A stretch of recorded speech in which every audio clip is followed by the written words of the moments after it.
Lockheed Martin and Eli Lilly. Shit's amazing.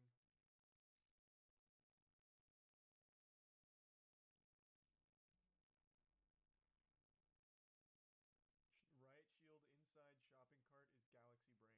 That would be Galaxy Brain. That would be huge. Exit Prime cracked in the resub. Izumi.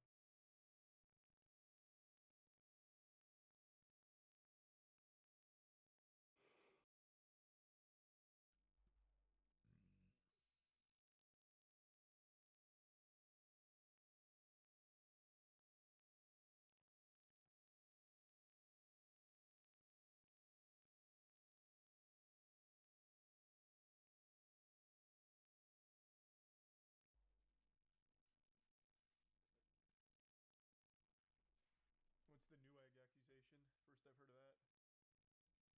I thought I caught up on all the big stories from the week. I haven't heard about this Newegg situation though. Have they released anything about the I got like all my guns back. Because I didn't see anything pop up about him.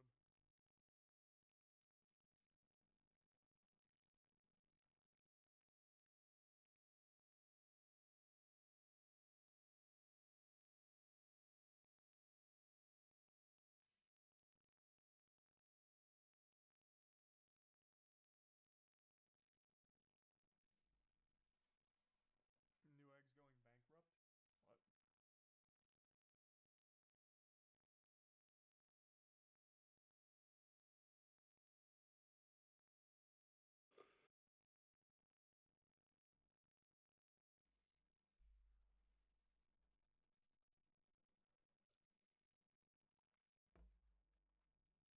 They let him go for being a Dallas Cowboys fan. He suffered enough. Yeah, well, that is rough. That is rough. Exit Prime Mia and the resub Wind.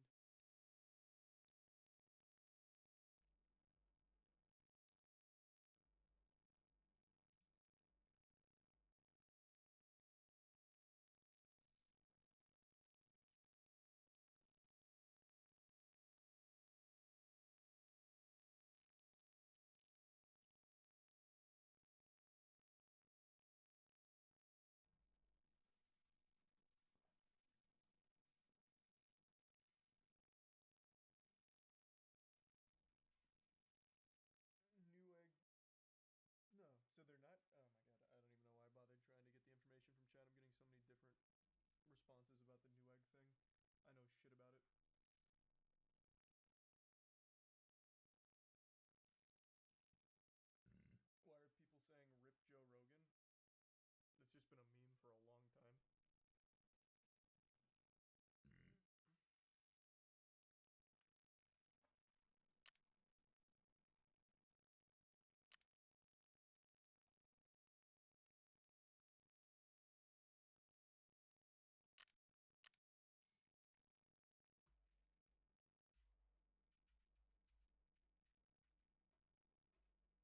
Elizabeth Holmes looking at 15 years in prison. Yeah. Not enough for the shit she pulled. But yeah, I know. Theranos. Didn't finish God of War. I was going to play it tonight after catching up with everything, but didn't realize just how long that chase was, really. So I'm actually getting kind of tired.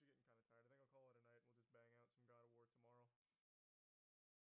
Alright, everyone. Thanks for tuning in. To everyone who donated, big thanks. New subs, welcome aboard. Sub means a lot, so thanks for subbing. Enjoy the emotes, and I will see you all tomorrow. Hope you all have a great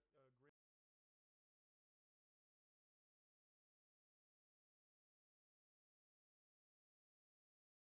Well, that's why you need Keith Yackey's books. That way your wife will want to fuck you again. Okay. Chances are that you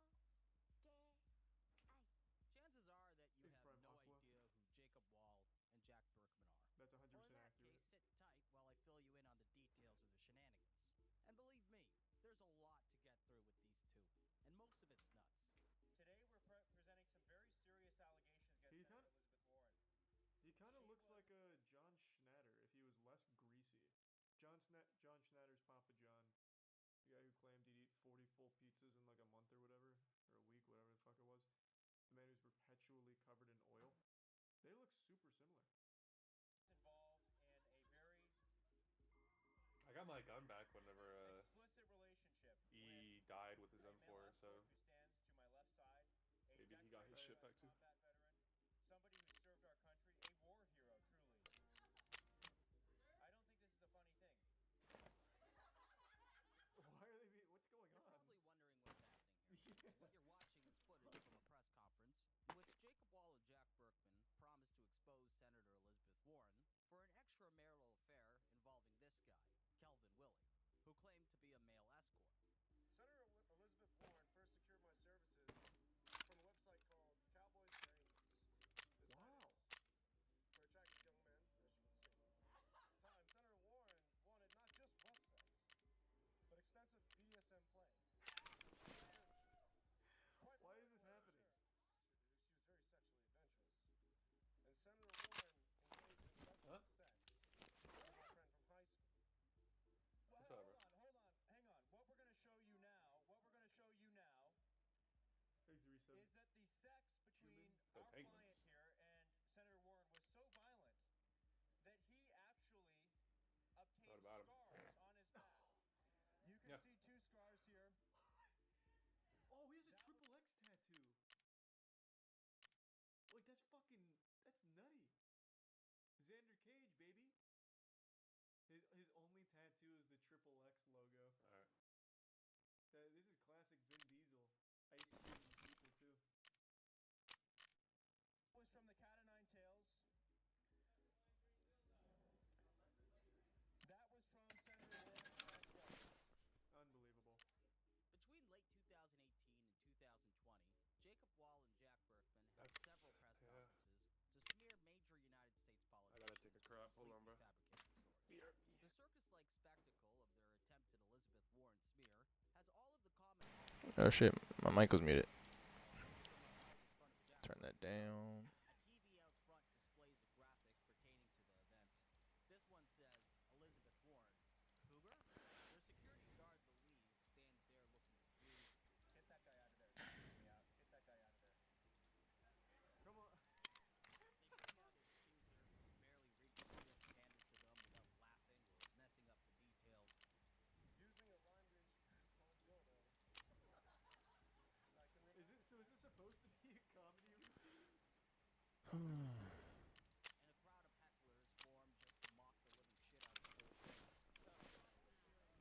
And a crowd of hecklers form just to mock the living shit out of the whole thing. Other common fixtures of these events are a guy playing a banjo. Hey, you're gonna have to stop with the banjo. You're gonna be kicked out. Damn. Yeah. Well, No, listen. Louise isn't gonna do anything. He hasn't done anything yet. No, you're gonna have to stop. You're gonna have to stop with the banjo. Thanks, Resub. Chevrolet in the office. A spread of donuts. A guy in a corn cob costume. This is amazing. It's like Comic-Con. And Will Summer, Thank you- a oh, thank reporter you for for the the Daily 25 gift Beast, subs, who was Abrasive. kind enough to talk to me for Thank this you, video. Dan. You seem like Oh, sorry. foremost. Sorry, Trash. I got carried away. Thank you for the 25 gift subs, Trash. So why is this interesting? Clearly these guys are just attention-seeking trolls or a sideshow act, right? Thanks, Resub. Well, I think it's far more sinister than that. Currently, they're facing legal battles in 3 different states for their antics. Jacob Wall, who only recently turned 23, has also been hit with Alright, leave, unrelated man. felony charges for fraud. Their Oh. actions have only served to irreparably tarnish their reputations. Reputations that were already sullied to begin with. If their intentions have been motivated by their political beliefs, then their smears have only been a detriment to their cause. And I if they're disagree. I simply think they've done a trolls, great well, job. then the joke's on them, since they're both facing the possibility of serious time in federal prison for their latest stunt. What remains unclear to me is, Thank you for the 10 gift subs. why do Socks. they do what they Appreciate do? that. Thank you. What do they gain? What motivates them to constantly shoot themselves in the foot? That's the point you, of this Socks. video. It's to take a deep look into the lives of 2 men whose actions just confound me.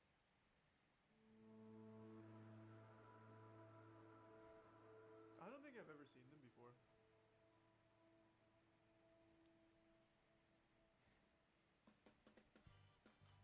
Hi, I'm Jacob Wolf. I'm running for ASB Treasurer.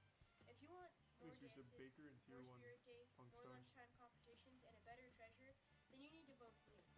The way I'll promise more money is to do better fundraisers and better dances that will bring in more money for the school. And Alright,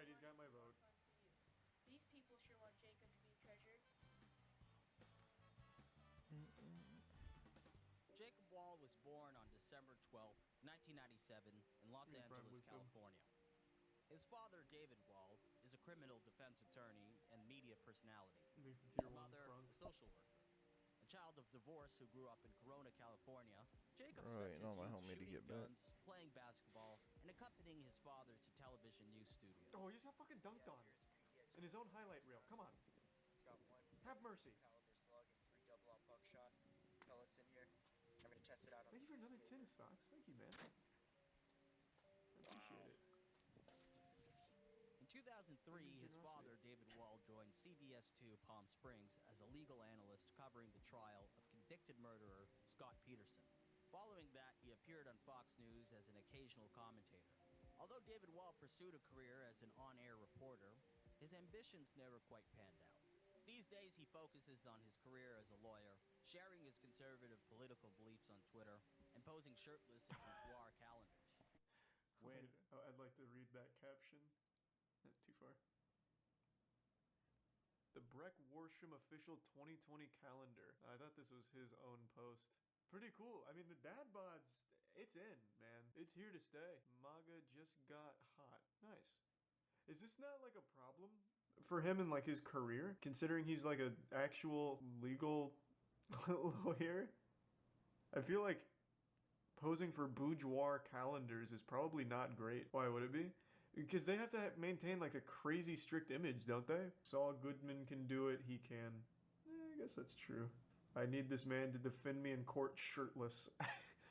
Yeah, I mean, I guess. I've seen his nipples now. So that, to me, that screams vulnerability. Boudoir calendars. Win, lose. A lot of my childhood came down to winning or losing. And I love Is that winning. true, Trash? God damn, Today thank on you. Daily Vice, Thank you, Trash. Jacob Wohl is an 18-year-old hedge fund manager who's already made a name for himself in the business. The origin story of how Jacob Wall became interested in the stock market is Use a fuzzy, prime tactic. mostly due to his inclination for embellishment. If you take Jacob's word to heart, then he was a financial prodigy who shorted 5 shares of SPY when he was only 8. My first trade was shorting 5 shares of SPY when I was 8. And, Wow. Hold on, let's back up for a second. Shorting 5 shares of SPY, but who taught you this stuff? He to taught explain himself. more, here's Prodigy. Mark Meelan, a leading expert in non-correlated investing and journalist who covered Jacob Wall's early days. He claimed that when he was 8 years old, he shorted 5 shares of SPY. And can you explain what that is and why you're laughing? Okay, because I've had kids. An 8-year-old kid, I guess it's possible. It's not I only possible, it consider happened. highly unlikely. And If everyone you look clapped. At Wool's life, you can break it down into patterns of deception. He had his hedge fund period, but then there was a discernible, repeatable pattern. That after he got out of his hedge fund period, he later spiraled into something completely different in the political world, but it followed a lot of the same patterns. There's Make prime Sam and outlandish Jim. statements that are provably false or have a high propensity to potentially be false. And then get into I'm sure everyone knows it's degrees false. of legal and or regulatory trouble, and then it all blows up on him. When Jacob was a 17-year-old junior in high school, he parlayed his interest in the stock market to become a commodities trading advisor for average Joes like his gym teacher. The operation was most definitely small time. Why but would it made for a why nice would his little human gym interest story gym for local teacher cable trust news him? stations like KTLA, which featured him in a segment called Orange County High School Hedge Fund Manager Earns the Nickname Wall of Wall Street. Wall of Wall Street being an obvious play on the movie Wolf of Wall Street, and definitely a moniker that Jacob assigned to himself. So I want to get on Monster Energy as an underlying. I'm very competitive and I'm good with numbers, so it's almost a natural. Excuse me, I'd like to own Red Bull. Group about 4 months ago. What do you mean, with no? his classmates as his first investors. And then it just grew from there to their parents, and then their grandparents, uncles, aunts, you name it. And in general, just people from the community, like teachers, coaches. Nice job, guys. Nice job. One of those Hey, coaches keep up the good work. is Jacob's PE teacher. Yeah, a little skeptical at first. You know, you're thinking, I mean, it's my first year teaching high school. Why, I'm 8 years Shane? in junior high, so I know the kids are obviously smarter in high school, and I thought, man, well, this might be a genius kid. Utilizing a value stock Shane. picking approach inspired by Warren Buffett, Jacob launched Wall Capital Investment Group. which solicited middle-class clients and promised them the world. And no, I'm not being tongue-in-cheek here. That's what it said in his promotional materials, that he promised them the world. Dude was running a dinky little hedge fund out of his mom's basement, and he acted like he was Gordon Gekko. He even dressed He like was him, better. too. Yeah, pretty much. Was there I somebody just, that influenced you, or was there? Gordon Gekko, if anybody. Really? Yeah. Yeah. So you liked him or you hated him? No, I liked Gordon Gekko. Okay. I always thought he was a cool guy. Okay. Greed, for lack of a better word. Exhibits wonder. You can categorize hedge funds in a couple different ways. One way is to look at who their investors are. His investors were middle class mom and pop. That's a huge red flag. A hedge fund, generally speaking, is used by institutional investors, very sophisticated investors, and high net worth individuals. The fact that he was soliciting, at that point, his gym investor, he was soliciting a stock investment. So that stock. Hey, that doesn't seem like a red flag to me. SEC regulations. But when he was also soliciting derivatives investments, he was soliciting mom and pop. People who don't. I don't know shit about hedge funds. When does GameStop come in? Ins and outs. Because that's what matters to me. Derivatives, which can be sophisticated investment tools. Still in high school, Jacob, who His was by Wall's no not means a preaching big the good player word of other than GME. perhaps in his own mind, He's not decided qualified. that he was ready for the big leagues. Even though Wall Capital was nothing more than a cute little project funded by adults eager to support a young man's passions, Jacob boasted in promotional material that his firm used a guerrilla warfare mentality towards investing that was able to outperform the institutional giants I am here to again expose the and evil. again. Around this time, Jacob appeared on Fox That's News exactly what I'm to promote doing. Wall Capital Investment, Oki which is he had evil for taken trying to say calling Wool's not the a most genius. revolutionary hedge fund in the world. In 1975, IBM ran the personal computer game. And if you wanted to have a personal computer, you had to be super rich. Until a young kid named Steve Jobs came around and changed the whole thing. That's what I'm here to do. Wait a minute. You are going to change the whole. He's Steve investing world Jobs, like dumb to asshole. Change the computing world. That's what I'm going to try to do, Stuart. And this actually worked to attract a handful of investors. How did he impressed go by from the this 17-year-old's on-air to talking appearance. about And this is BDSM where the story roleplay? takes a darker turn, because Jacob Wall decided to scam the ever-living shit out of them. I see. So Jacob kind of breaks onto the scene. So that's how we get there. Outside of his high school or whatever. Okay. His first sort of brush with infamy is when he claims to be kind of this teen hedge fund genius, and he has a couple of these quote-unquote hedge funds. I believe he goes on Fox News. He gets on TV a couple times as kind of this like wonderkin. Fox News really does bring anyone on.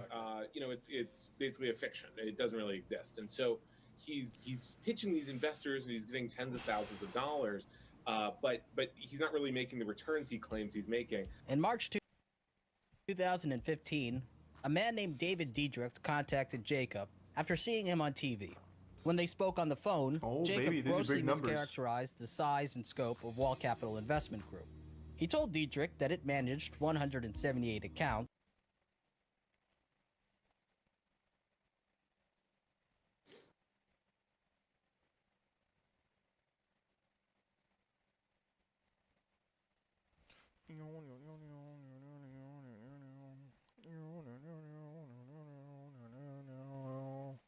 Still want to go to reserve? Reserve. Yeah, I got to do bunker part 1 and. Yes, sir. I got my shit back. door. They didn't take my level 5 plates or my press vest. Let's go. Do it. They did take the scope off my shotgun.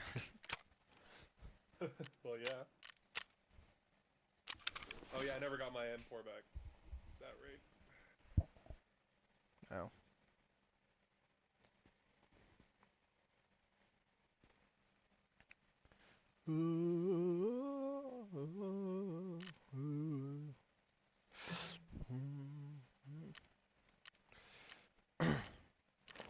Guess I'll put this bitch on.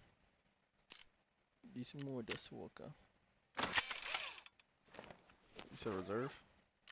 Yeah, I gotta go reserve for bunker. Of course, you gotta go reserve, bruh. Of course. You got a customs? No, we can go to reserve. We can go to reserve, brother. That's what I thought. That's what I thought.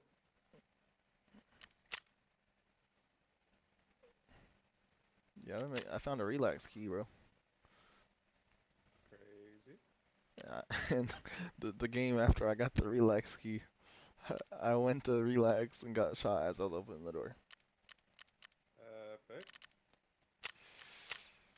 I learned my lesson. I learned my lesson.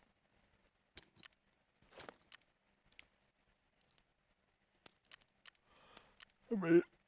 I'm ready. Alright, brother.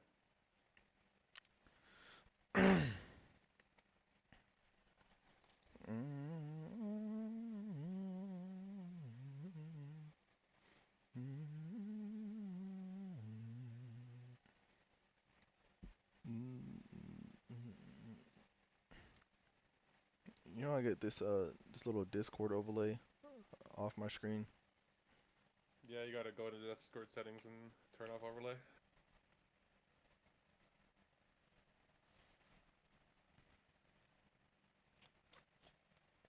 Yeah, it's fine. I'm freezing. I'm freezing.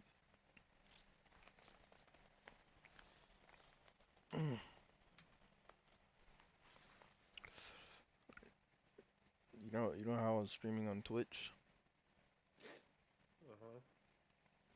I got it to now where whenever I stream, it streams on both platforms, Twitch and YouTube.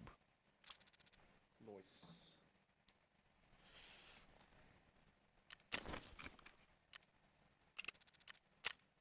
Two 200, not even 200K. I'm at 170K now. I'm broke, bro. I'm broke. Bro, how are you so broke, bro?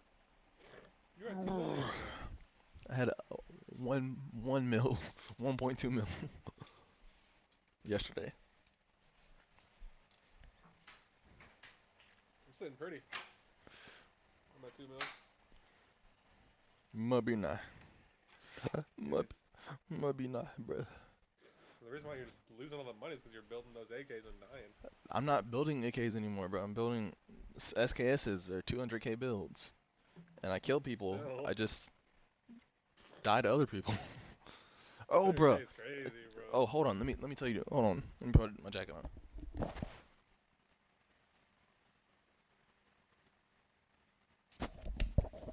Okay, tell me why, bro. Like I can show you that crap too, bro. Like I was first game on, right? First game on Mac. And first game on, got my build. Just got done building my kit. Went to customs. I get my skeleton. I seen something at the corner of my eye. I seen someone running at the corner of the eye, so I took cover behind like a porta potty. And you won't believe who came running around the corner. The new guy? Knight came running around the corner of the porta potty. When I tell you he jump scared the hell out of me, bro. I was so pissed too, bro, because it was like my first game on. I had money. I'm ready to kill some PMCs. And the first person I ran into was Knight. Well, you're probably going to get your stuff back.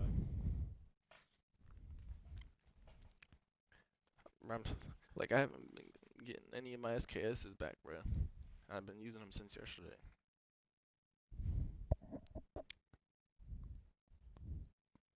It's not right, bro. It's not right.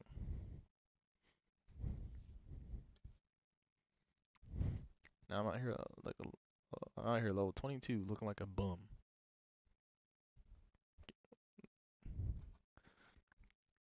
And what I've been doing is just not really bringing a rig.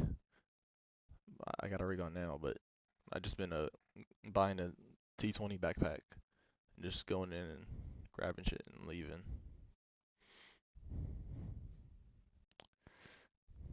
You feel me?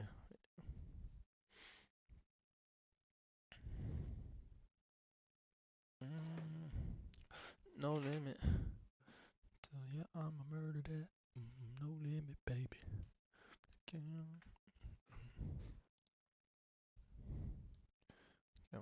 Turn on this YouTube video. What? I want to try getting on the reserve bunker door again. I can do it, bro. Bro, don't, bro. I'm gonna try it, bro.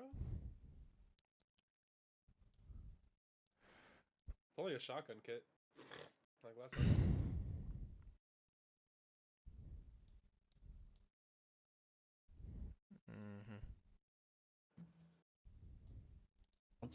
And between $9 to $10 million in assets. Even though the reality was that Wall We gotta go to Capital Woods. had no more than Finish our 13 country. investors It's and pretty managed close. no more than $500,000 in assets at any time. No, He no, also that's claimed that Wall Capital Investments slight Trades had a exaggeration. 99.5% profitability of profit. Jacob described these numbers to Dietrich as textbook trading for Wall Capital.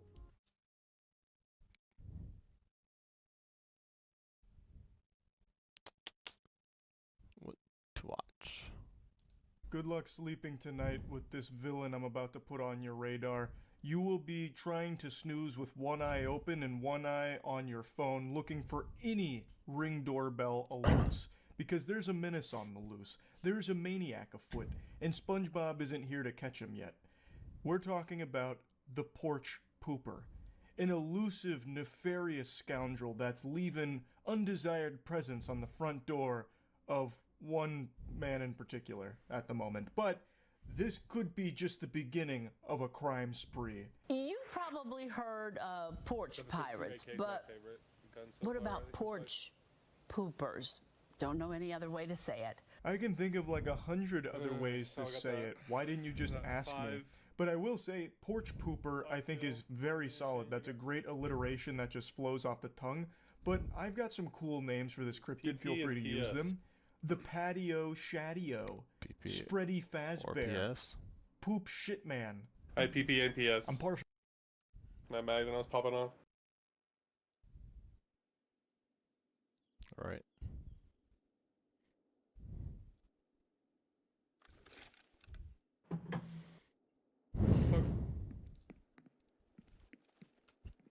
What's up? You win? Yeah, man.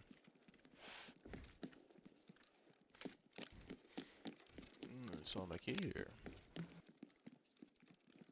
Nothing really. Shit. Usually just ammo.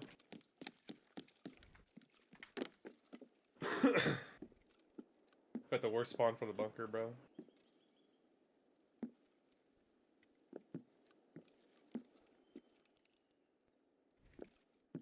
Feels good to be playing with someone now.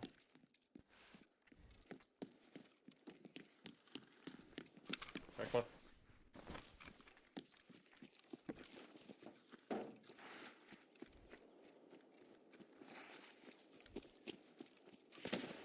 Someone's close. That was a PMC. I took That cover. was like an S. Was that at us? It was like an SVD, yeah. He was right at me. It was like an Is that SVD you or by something. the train station? No, not me. They're by the train cars. On the train tracks. Okay. Don't die. Just stay in cover. Let them push us. Where you at right now? I'm inside the building you're next to. Right here. I'm outside. Yeah. I just jumped in the pushing window. over. Comes.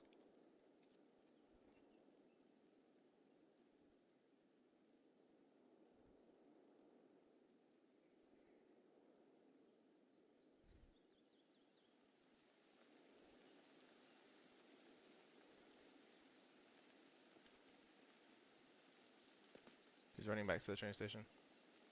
Alright, someone's in train station right That's now. fine. Let him come to us. Let him come to us. One's on bunker and one's in train station. Oh yeah, one's on bunker. I can hear him. Oh, I see him. He's on the left side of bunker. Left side of bunker? Yeah, he's on the left side of bunker. He just kills a scav or something.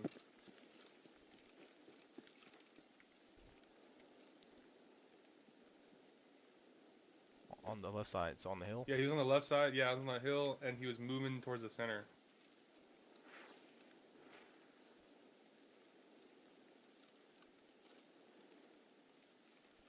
I saw him kill something and ran away.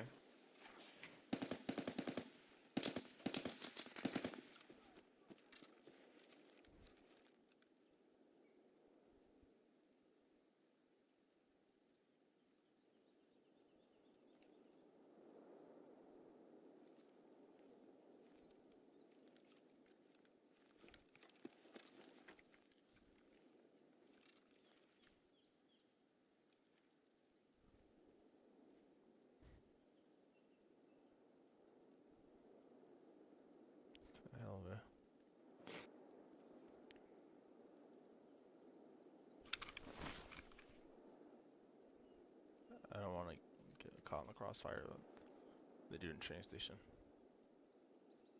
Yeah, I'm just gonna wait in the building. So I got a shotgun, so you do your thing.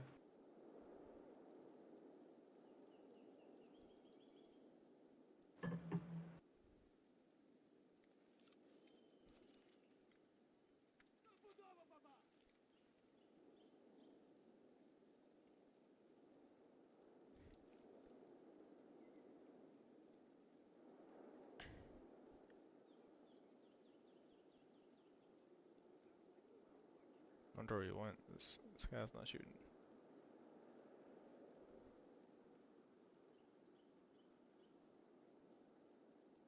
You want to try to make it to the train station? Hold on. I think I hear someone. I hear him too. To the right side of your building? Yeah.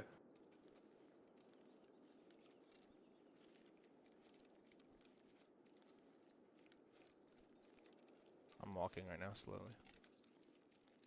Is that a scav or? I'm not sure. I didn't see him. I just heard movement on the right side of the train station. I'm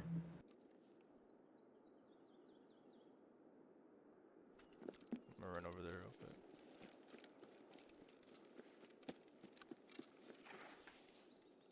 I just hit a bush.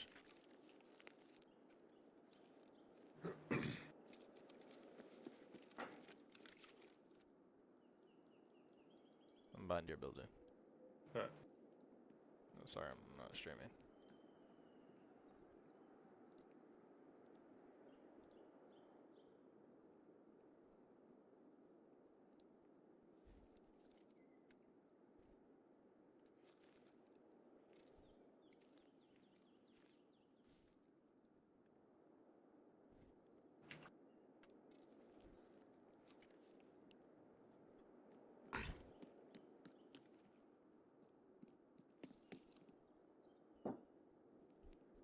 I'm trying to make noise so you can walk over there.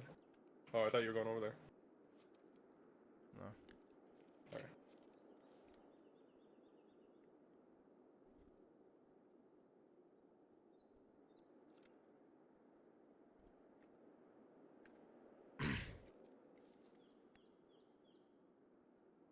I hear him. Someone walking. Yeah, me too.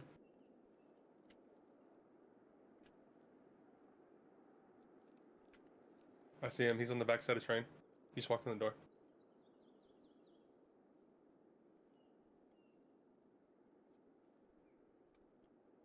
In the middle backside or the? No, right here. This door right here. Right there? Yep. Definitely a PMC.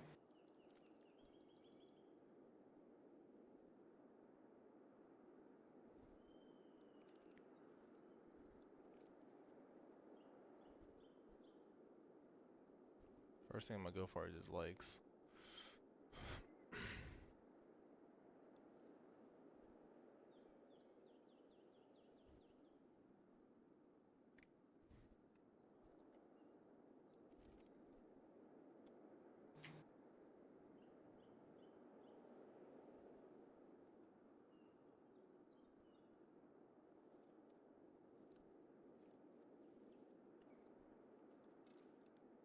Where there's 3 exits out of that building, so he could be on the backside, could be at the front. Yeah. He's still in there.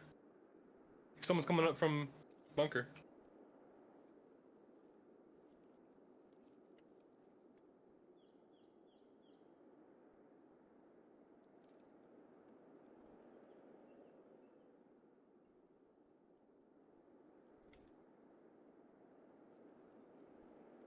Someone just walked up from bunker. I don't know where though.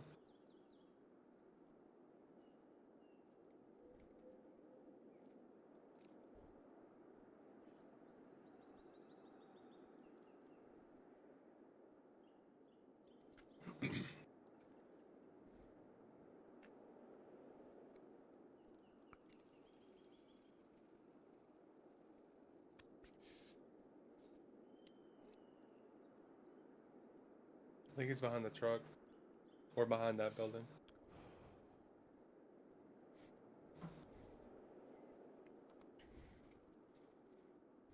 Oh, I see him.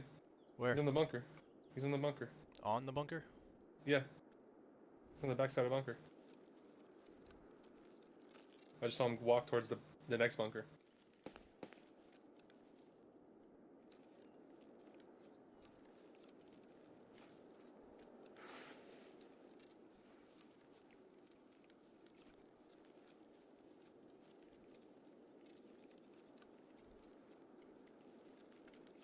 It was a PMC or something. It wasn't no Scav.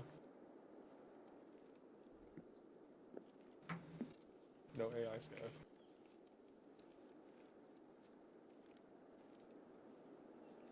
So he was on top of the bunker. No, he was like kind of on the bunker, and then he went to the back of it.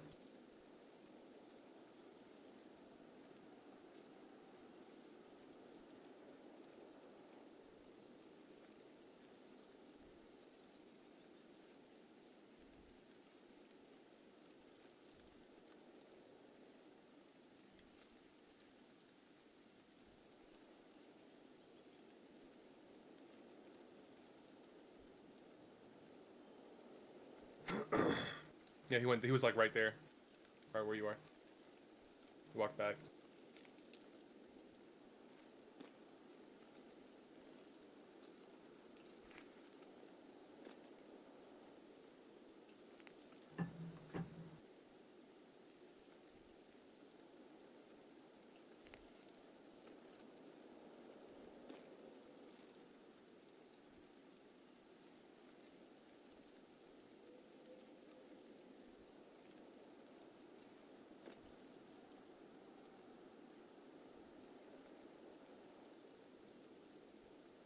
It's fucking rain, man. I think he just kept running, bro. Here, just come back.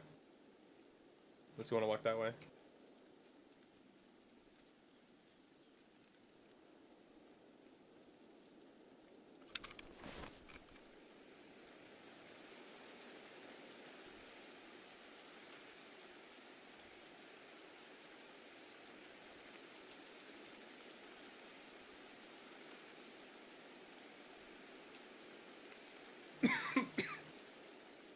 I'm running up behind you.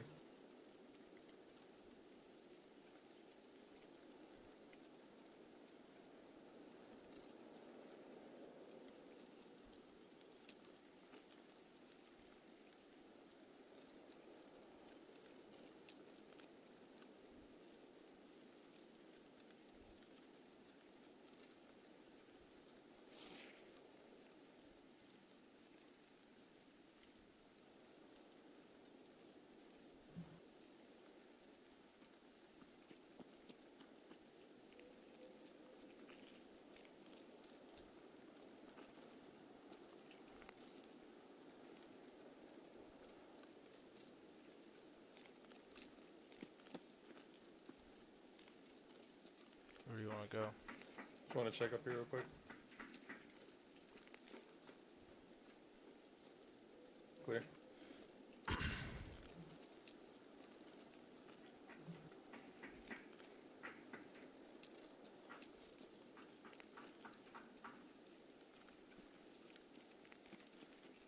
Let's go to K buildings.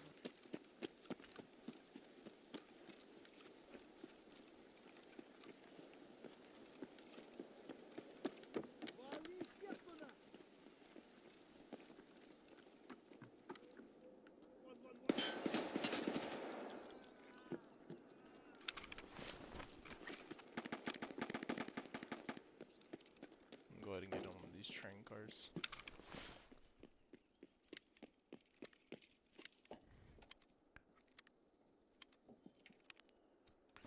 Ooh, an iPad.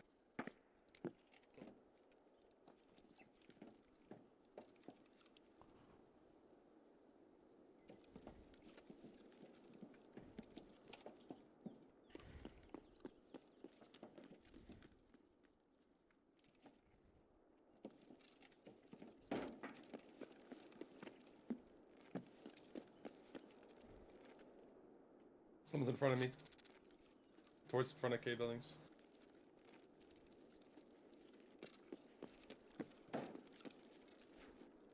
He hears you running.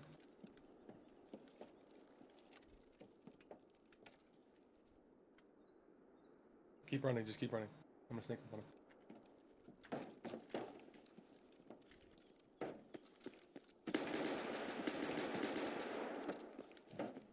Oh, I'm hurt. I need help. I think you got him. You got him. Alright. You got him. Alright. I seen him drop.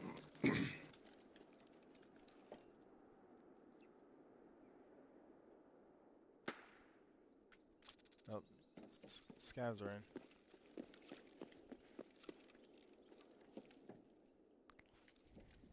How do you know? Oh, the pop of flare. Yep. Oh, I got a CMS.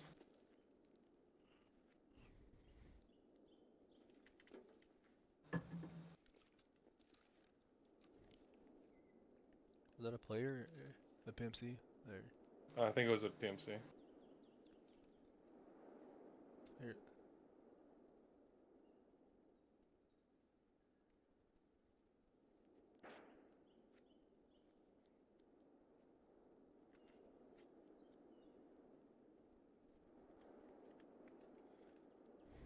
Yeah, I got 25 minutes in. Yeah. Could have been a scav then, I guess.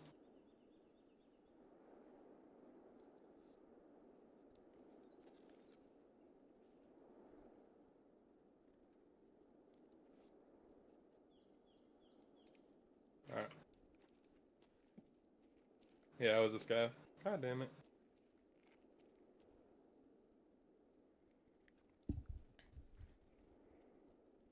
Had someone else coming up.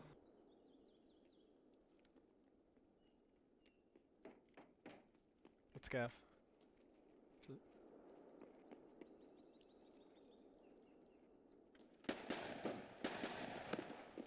Fuck it. Did you kill Gotta him? get some more action over here, yeah. Maybe people will come towards the shots.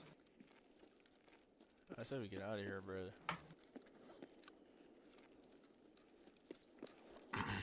I'm broke. Alright, I'm trying to loot this guy's kit real quick. Someone else is coming up.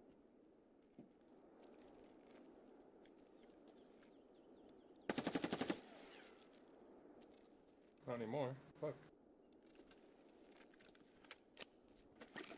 Like a PMC.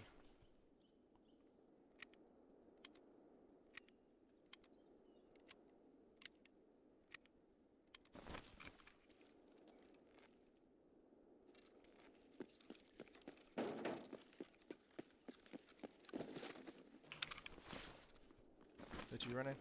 Yeah.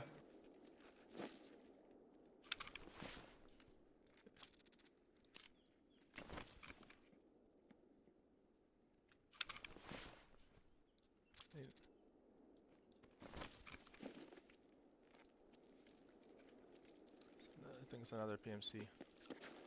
Watch out, don't go right there, don't go right there. They're by that building over there. Okay.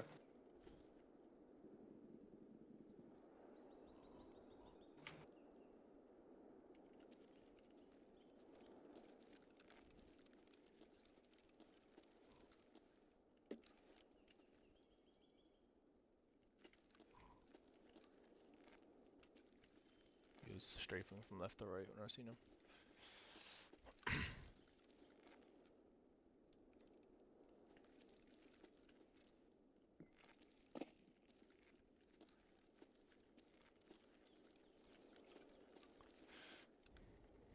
Oh, I see him. He's Where by is the he? bushes on the right side. Don't peek, don't peek. I think it might be the boss. He's like That's a out in the. PMC. Oh, never mind. Yeah, it's a PMC. He ran back inside. Oh yeah, I see him. He's on top. Someone's on top. Someone's on top.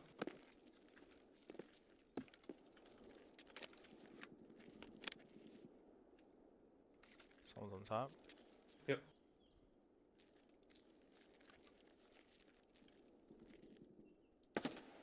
Got him.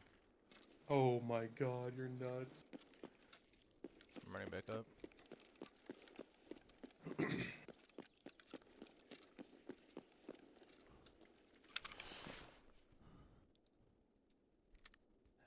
We gotta get in that building. Mm-hmm. Scavs are just I'm going from the back.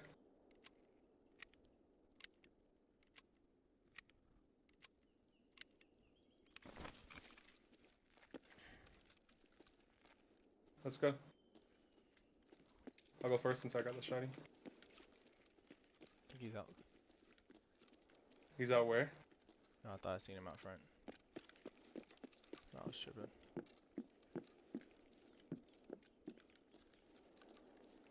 Watch, she's going up top too. We're about to die.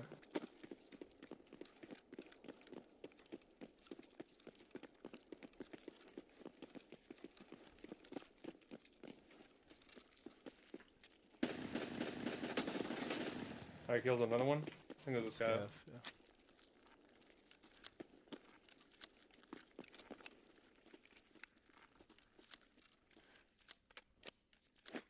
Bro, stop reloading. Oh my god. I thought you can close the door.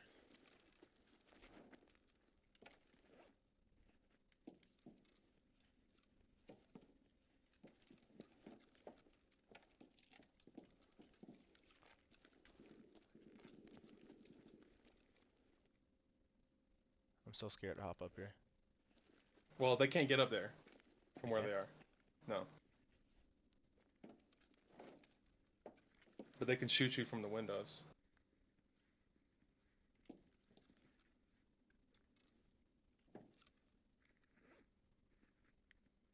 Actually, they can. They can drop down. I forgot about that. No, but the guy at the bottom, how does he get up here? He has to go from here. If he's in the building, he has to do the drop down and go over there. So he could be in there technically, I guess. But I doubt it.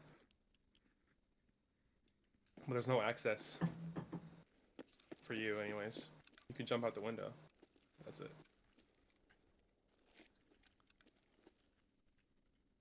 How do I get upstairs? You gotta jump out the window, or you gotta come with me around. No, how do I get to the roof? I mean, You have to come with me around. You have to go to the other backside.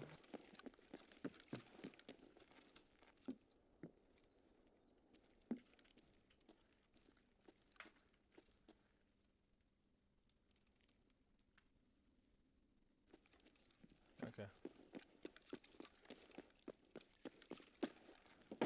You have to go around from in front. Right here. Oh, someone's there. I can hear him.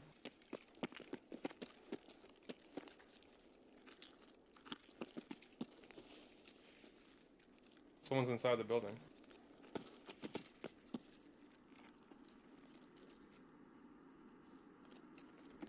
So am I. I'm inside.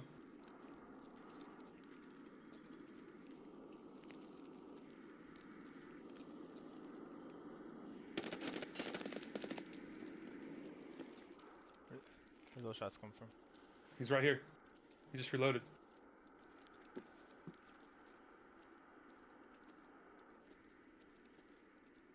He's out front.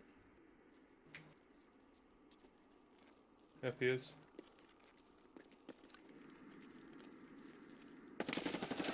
Fuck! Fuck!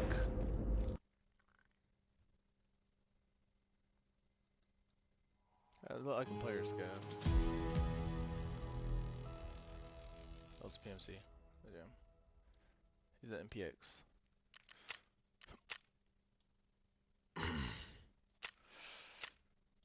I hit him really good. AP63. Are you still alive? Yeah. He's hurting real bad.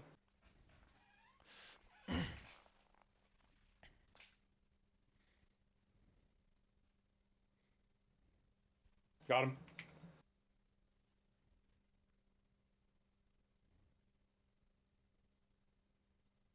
He shot me in the head, but I survived. Let's go.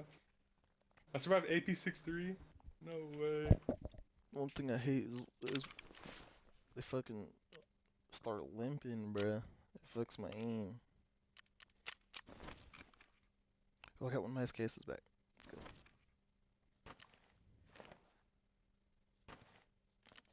I got a whole good kit back.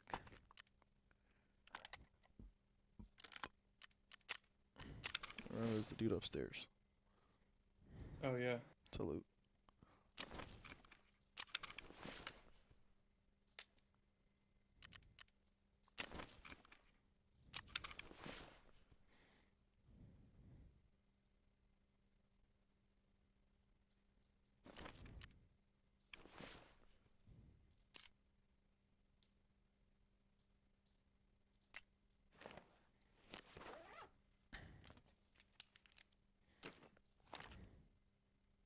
It sounded like he was running away, so I was expecting him to be further away. But then he was right close next as to. hell. He was right next to the front.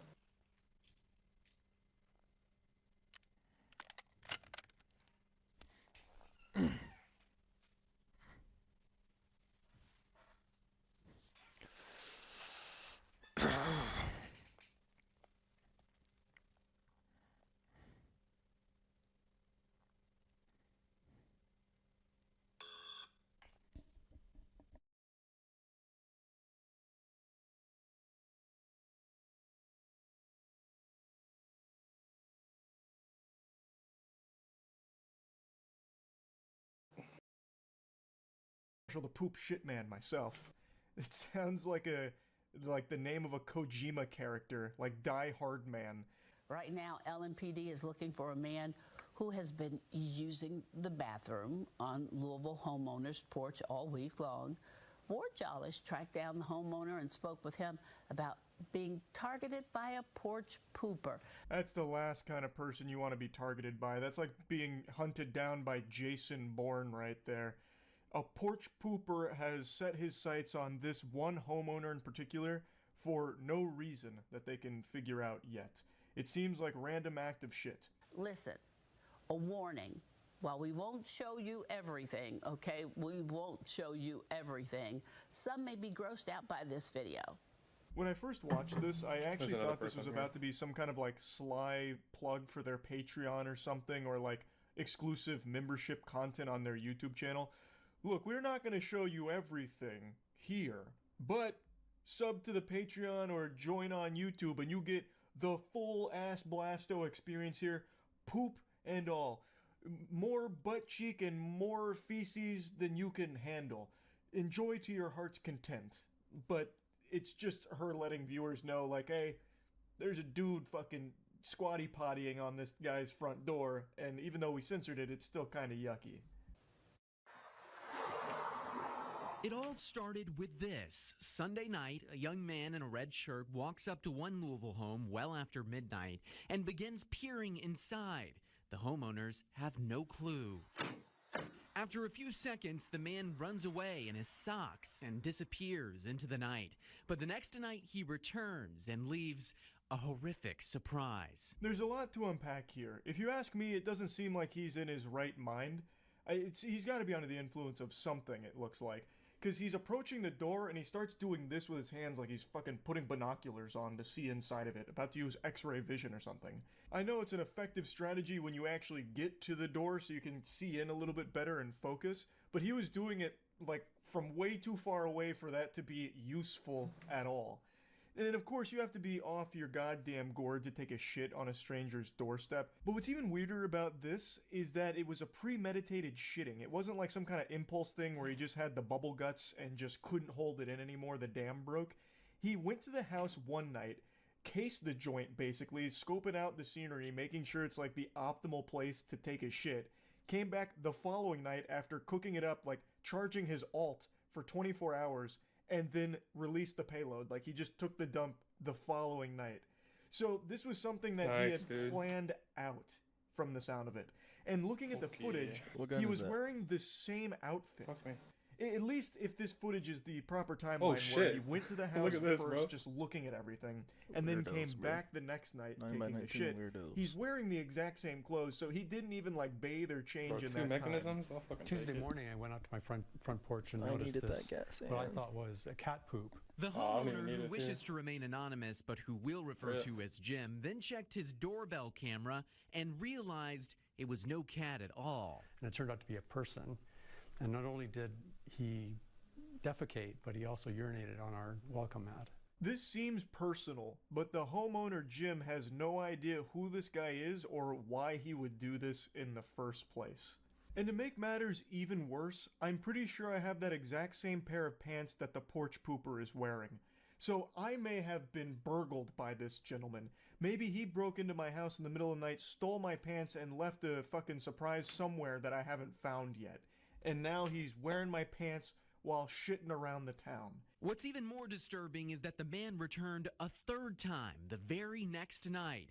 Jim got an Damn, alert all this on his shit's really phone good, and bro. tried to Like, confront him, almost like all of but the man was already gone. You have no idea who this guy is or why he's doing this. I have no idea. We're good neighbors. We, keep to ourselves. We behave ourselves. And He was visited 3 times, like the ghost of Christmas past, present, and future. But the only gift he was given was the gift of a fucking colon cleansing on his front porch. And in all 3 instances captured on the doorbell camera, he's wearing the same clothes. Can you look up horse figurines? This guy didn't bathe or change over the course of 3 different public shitting incidents.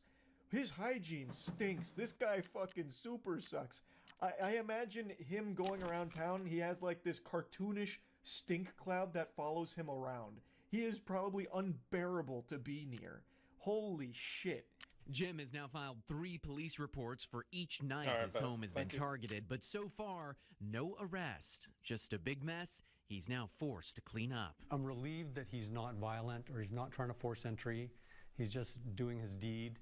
But it's very disconcerting and disturbing. In Louisville, Ward Jollis, Wave News. Now, I did wonder if the news broadcast had just repeated footage here when they did the side by side, because it looks so similar. He goes to pretty much the exact same spot, like down to the millimeter, and he spends about the exact same amount of time shitting, which I find to just be highly unlikely unless this guy is some kind of anus specialist, the butt whisperer, and he's trained his ass to be extremely strict with how long shitting takes.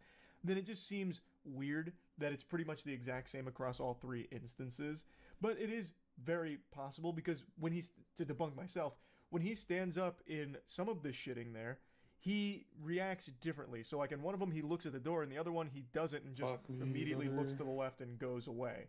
So it probably is separate instances. I just still find it shocking how consistent he was with it. Same positions, same location, same duration, and same clothing. It's like when he's not shitting on this guy's front porch, he just enters stasis and then comes back the next night in the exact same outfit and everything.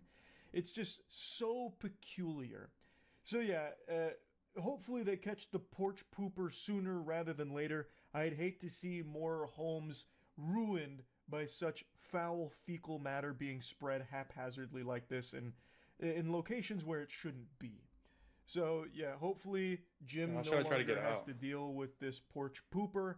And I just wanted to make you all aware of this so you can take precautions. If you hear a rumbling of a tummy in the middle of the night, sprint to your front door ASAP, because you might be able to catch the porch pooper.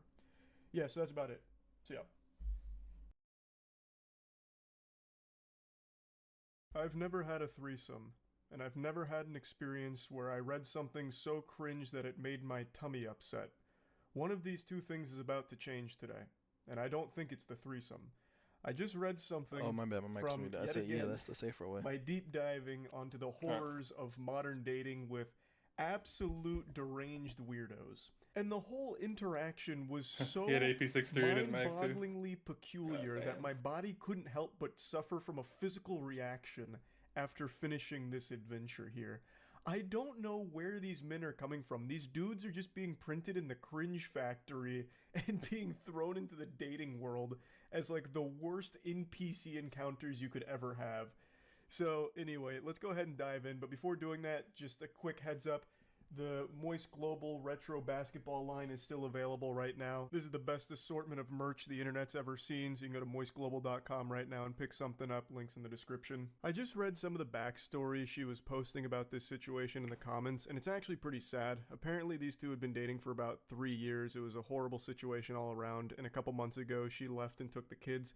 But this is the most recent interaction between the 2 of them. She 100% made the right move in leaving. This guy seems like a fucking menace. But anyway, it begins innocently enough. That's good, just working away with 3 exclamation points, so he's having a jolly old day at work. Did you get to the doctors yet? She says, yeah, I have COVID. What did he say it give you? What? What did the doctor say or give you to feel better? Take Advil, Tylenol, sleep as much as you can, and quarantine. This is so timely because I myself just finished going through COVID over the last 11 or so days. And this is the third time it's fisted me. It has gone elbow deep in my ass 3 times, and all 3 times that is the exact same advice I was given by doctors. Now, of course, you can still ask for like a Paxlovid prescription if you want. It should help with like symptoms, but it's not usually the first thing they give you unless you're someone who is at risk for like complications, I think. It is an option, but typically they'll just tell you that. You know, take Tylenol, sleep it off, rest, fluids, simple stuff like that. So it seems innocent enough here, and the guy she's communicating with almost seems jovial. You know, like when he says, just working away, I can already see him typing that and going, just working away. You know, one of these with a big old smile on his face, ear to ear. He seems like a happy-go-lucky kind of guy. And then it all falls apart. This feels like a real Jekyll and Hyde situation. He immediately just doubts her, doesn't trust her, accuses her of lying. Lol. No, So I you just didn't go to the fucking missed it, doctors. bro. Before this turns into a fight, just tell the God fucking damn it. truth, lol. You missed train? She says, I did. Yeah, There's literally no like meds for by a this. second. Yes, there is. Go to the better choose what doctor's, you want lol. and go to I need sewers, the man. address and the name of the clinic that told you there's What'd you no say? medicine. So you still got Also, sewer the name manhole. do the doctors. They will be Sewer losing manhole? their Hell no. license. So he's fucking spiraling immediately here. And I Well, what feel are you like gonna this do? isn't exclusive to just him. Well, I feel like D2. a lot of men these days much time you got assume left? that every girl they interact 5 with, minutes? even their You're significant not other gonna they've make it. been with for 3 goddamn years, You're not gonna make is some that. kind of lying, cheating heartbeat or No. something. So they're constantly D2's all the way interrogating across the map, because brother. they don't believe anything they say. I feel like there's just so many dudes out there with this like insecurity within them where they doubt everything their partner says, believing that they're cheating in some way, and they're lying about something, hiding something, and it's fucking awful. So this guy's trying to checkmate her here with the scholar's mate. Like, okay, then give me the name and the address, because I'm going And to I'm call them exhausted to too. double Yeah, check, I'm not gonna because make I that don't shit. believe you, That madame. sucks. She then says, stop being so fucking melodramatic. I seriously don't need this shit right now. There isn't anything they can give me. I'll be fine once it works its way through my system. He just That continues to fucking press, sucks. please, name of the doctors, location you want to, please. I know you sick. That's why I'm jandling this for you, and just need to know which doctor you went to. I can handle this properly. This guy has so much steam coming out of his ears, it's clouding his eyes. He can't even fucking type properly. He's typing like a caveman. He's going full Neanderthal mode here. Like, what in the world is happening in his noodle? He's gonna start jandling this? That reminds me of jelking. Like, that was an old thing on the internet where you're supposed to, like, masturbate in a certain way to elongate your wiener. Jandling feels like it's some kind of, like, sub-discipline of jelking. But anyway, she says, I don't need you to scream at the receptionist for no reason at all. Stop being ridiculous. I won't scream at anyone, just tell me the information. Skit K can handle Bro, this, if I was just please. quicker, like, I If you shouldn't don't have provide waited it right to there. me, it's because you're lying and didn't go to the doctors. There's nothing to handle. So just tell me the name of the doctor you saw. This douchebag is making so many typos, it looks like he's trying to transcribe the Scatman. I can jandle. It's like ridiculous how crazy he's going because he's so angry. I don't know why he'd even think she's lying about this. He admits that he knows she is sick. So why would she lie about going to the doctor? Well, like, what the fuck thought process is that? I know my girlfriend is sick, but it's probably dick sickness. She's probably hungry for cock and it's causing her physical pain. That's probably what it is. She didn't go to the doctor. She went to a penis appointment. That's what it is, and she's lying to me about it. I knew it! It continues to just get out of control. She says, lol, I shouldn't have to prove to you anything. I'm sick, I have COVID. She's absolutely right. She doesn't have to prove anything here. She doesn't need to try and, like, defeat his delusions. That's not her responsibility here. She's done nothing wrong. And he just continues, you're not proving anything to me, lol. There is medication for this. I know for a fact, as I know someone else who had COVID last week. There isn't, unless you're old as fuck or have an autoimmune disease or your lungs are shit. Otherwise, you're just a carry through like normal fucking virus. Yes, there is. Let me call the You got a do kit? it. Or, Yeah. and I will get you proof. Nice. Where did you go, baby? That comes out of nowhere. After all of this, he hits her with a where did you go, baby? I can already just tell from reading this shit, this guy is extraordinarily manipulative and a completely insufferable person to be around. But anyway, she goes, I went to a walk-in, and frankly, I'm not going to allow you to cause a muck over nothing. I'm going back to bed. What walk-in clinic? If you don't tell me, I'm don't with you. Because I'm not a ducking idiot, and I know you're lying, haha. You have 3 minutes to get me the address of the walk-in clinic or else.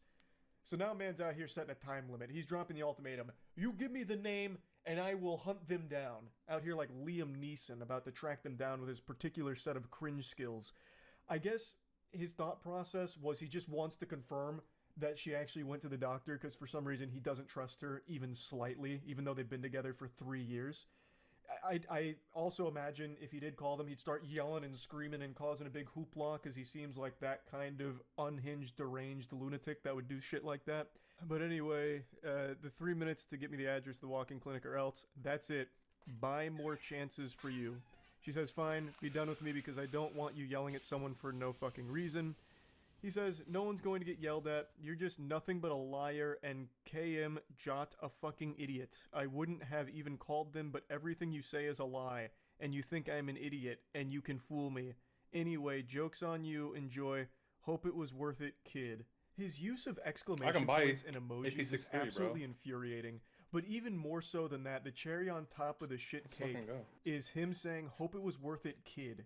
He's speaking like he's back on Xbox Live in a Call of Duty lobby. What? Hope it was worth it, kid? Oh, God, sickening. But clearly the reason he's using the emojis and the exclamation points is he's trying to put on this strong, masculine front that none of this bothers him. This is the biggest mistake of your life. You're gonna regret this. But me, I'm laughing. I'm having fun with this. This means nothing to me. So much so that I'll drop a laughing, crying emoji and 5 exclamation points. Haha, not hurting me. She then says, lol, joke's on me because I'm sick. Great joke. Love that for myself. Love that I feel like I'm being dragged through the mud, fire, literally feel the worst ever. Great support, thanks. Joke's on you because you lost the best man of your life because you'd rather lie than tell the truth. Leave me alone. What the fuck? Oh my god. It's just so painful reading this. It's so fucking sad reading this, knowing that not only have they been together for 3 years, but I guess also have kids. Like, and speaking of the kids, his final message to her is this. You got it, Buster. Have fun being a homeless narcissist liar that no one loves, not even their children. He just dropped a cold Buster here at the end. What are you watching? And then told her that she is a homeless narcissist that not even her children love. What kind of delusional, evil shit is this? He's calling someone a narcissist. For me, bro. That's nasty. Unbelievable. And then to say that not even their children love her? What? I don't know how you go from like, oh, where'd you go, baby? You know, like, obviously, like, in love kind of thing, to immediately, like, no one loves you, everyone hates you, I'm the best man that has ever existed in this entire fucking history of our species, and you just blew it with me. This is your fault. You're unlovable. You're a liar. Your children don't love you. You're a narcissist. Like, it's just crazy how quickly someone can become this. It's so fucking sad. She definitely made the right call leaving this guy. I'm, of course, no, relationship counselor or guru or anything, but very clearly, this is an unhealthy person to be around. This guy super sucks. This guy is a turbo fucking loser. And according to her comments, this was only like the tip of the iceberg. She actually called this interaction mild. So I can only imagine how awful of a person this piece of shit is. She definitely made the right call. And to think all of this happened because she got COVID and went to the doctor, and that was enough to set this guy off. That's terrible. That's horrible. But yeah, like I said, I have been deep on like the modern dating scene, travesty, seeing like what all's been going on and being posted by people online. I just find it all so interesting. So I can't help but talk about some of these that really get crazy. So yeah, that's really about it. So yeah. It's been a little while since I dropped some hot, steaming, creepy text messages on all of you, and I think we are long overdue for some more, so Coach called me off the bench and I'm about to provide. But something a little different here. the text messages I'm going to show aren't like the standard weirdo, unhinged, lunatic type behavior, but I think it's something that a lot of people might be able to learn from. So, to give a little background, the poster here, she mentioned that she had gone on one date with this guy and knew him for like 2 months, and the date didn't go super well. And then we fast forward to this interaction that we're about to cover, and the reason why I think this is a teachable moment is because I feel like this is something maybe a lot of people do without realizing it's not a good idea, and there's actually hints of old Charles in these text messages here. Deep in the flavor profile of these embarrassing texts we're about to go over, I see myself staring me in the mirror when I was but a wee lad, a young man. The very first time I got a girl's number that I was interested in, I was giddy. It felt like I had just won the Super Bowl, and I couldn't stop texting her, even when I wasn't getting responses, which is a big no-no. That is a huge, unforgivable sin. You don't do that because it's annoying. And sometimes if I didn't receive a response after my like 4th text in a row within I'm doing like some flipping 20-minute period, You're I'd good. just be like, oh man, shucks. She hates me. Zoinks. I blew it. And then I'd still send like another 3 texts. And I know I mentioned this before at one point, but sometimes I'd get so like desperate and like begging for a response that I'd send her little ASCII art of stick figures. It's so bad. Actually, I was worse than the guy in the messages we're about to cover. But his is floating around, and I really think it's important that people realize that that's just not how you should communicate with anyone. Not even just someone that you're interested in, just anybody in general. No one likes to just be pestered. So let's begin. I am believing right now you might be my kryptonite. Need to hang out more, but I'm pretty sure you're my kryptonite. I'm good with anyone, and they will probably be my best friend once they are done. Just what I'm used to. I don't really know what that means, if I'm being honest. What do you mean, she's your kryptonite? It's supposed to be cute and romantic, but I don't really get it. That's kind of like an insult to her. Like, look, you're bad for me. You literally poison me. You make me sick, is basically what that's saying. It's not really that romantic, but I think he's trying to mean it in like a sweet way. But anyway, she says, sorry I can't talk right now. I just got my son from school. Give me a second. Which is totally reasonable. She's giving a response, letting him know that she can't really properly respond to whatever conversations trying to be started from this cold open. And he goes, okay, sounds good. Enjoy your time with them, please. Cody is about to get home, and then we're going to go play some skee board, and I'm drinking, and then sends a picture of the beverage. He must have been butt-chugging that Miller Lite there, because then things really fly off the rails. Feels kind of weird being in Wichita Falls. I love it, though. Let's have a good time. Can I call you? I miss you already. Sorry to call, just wanted to talk to you. I'm guessing he tried dialing her there and didn't get a response. Oh, you can stop your stream. I don't want to be one of those guys that just be passionate about anything, but in the instance I was passing about you, there's a couple things in society that you go through. I don't know what type of Confucius wisdom he was trying to drop there. There's a whole lot of words in that vomit, and none of it translates to anything in that sentence. I don't know what was even said there. All these kids, That both is of them a had real just had blue head-scratcher. lasers. Like, how are you not gonna run a flashlight, Where's bro? life and just live, but nothing truly crazy. measures to you meeting up and having a good conversation. I like you. I like you a lot. My friends coming from all destinations have a party tonight. I hope you're there. I hope you have school. Please deem that necessary. Please deem your boy necessary. I love our conversation, but I'm probably the best dude you ever know. Big red flag. Anyone that identifies as a nice guy or the Thought you were a best kid, guy bro. you ever know, I hey, didn't. I was probably just not buying going to be him the a- best guy you ever know. Yeah, I'm not gonna beat around the bush here. If you're tooting your own horn, that horn's gonna be stinky most of the time here. If you're tooting your own But me horn, saying that, horn's I don't gonna be know. stinky. But you are a princess to me. Sorry to text you so much, as I'm not a texter. Do you need to call me? I'm there. I'm leaving Cheddar's now, about to hang out with one of my friends. He's meeting me here. Heart. And she finally responds saying, I'm sorry, I have class in a minute. I'm trying to rush through everything quick as can be. Again, totally understandable. She has already said that she is busy. So it's probably not a good idea to just fucking flood her phone with all this spaghetti that's fallen I've out got here. 120 bullets. Where's the other 20? So let's 60 break go? this down. He's clearly very excited. And there's nothing wrong with being excited. Being excited is great, but maybe dial it back when you're not getting responses. He talks about loving their conversation.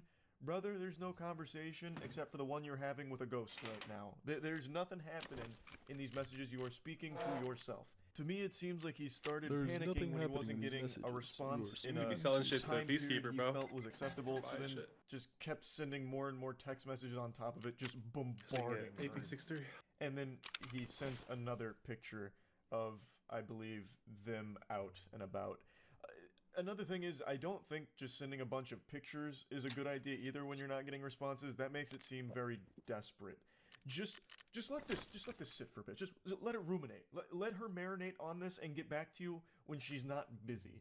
You don't need to keep sending these text messages, which is a lesson that I and many others have learned. You don't want to just keep texting endlessly if you're not getting responses.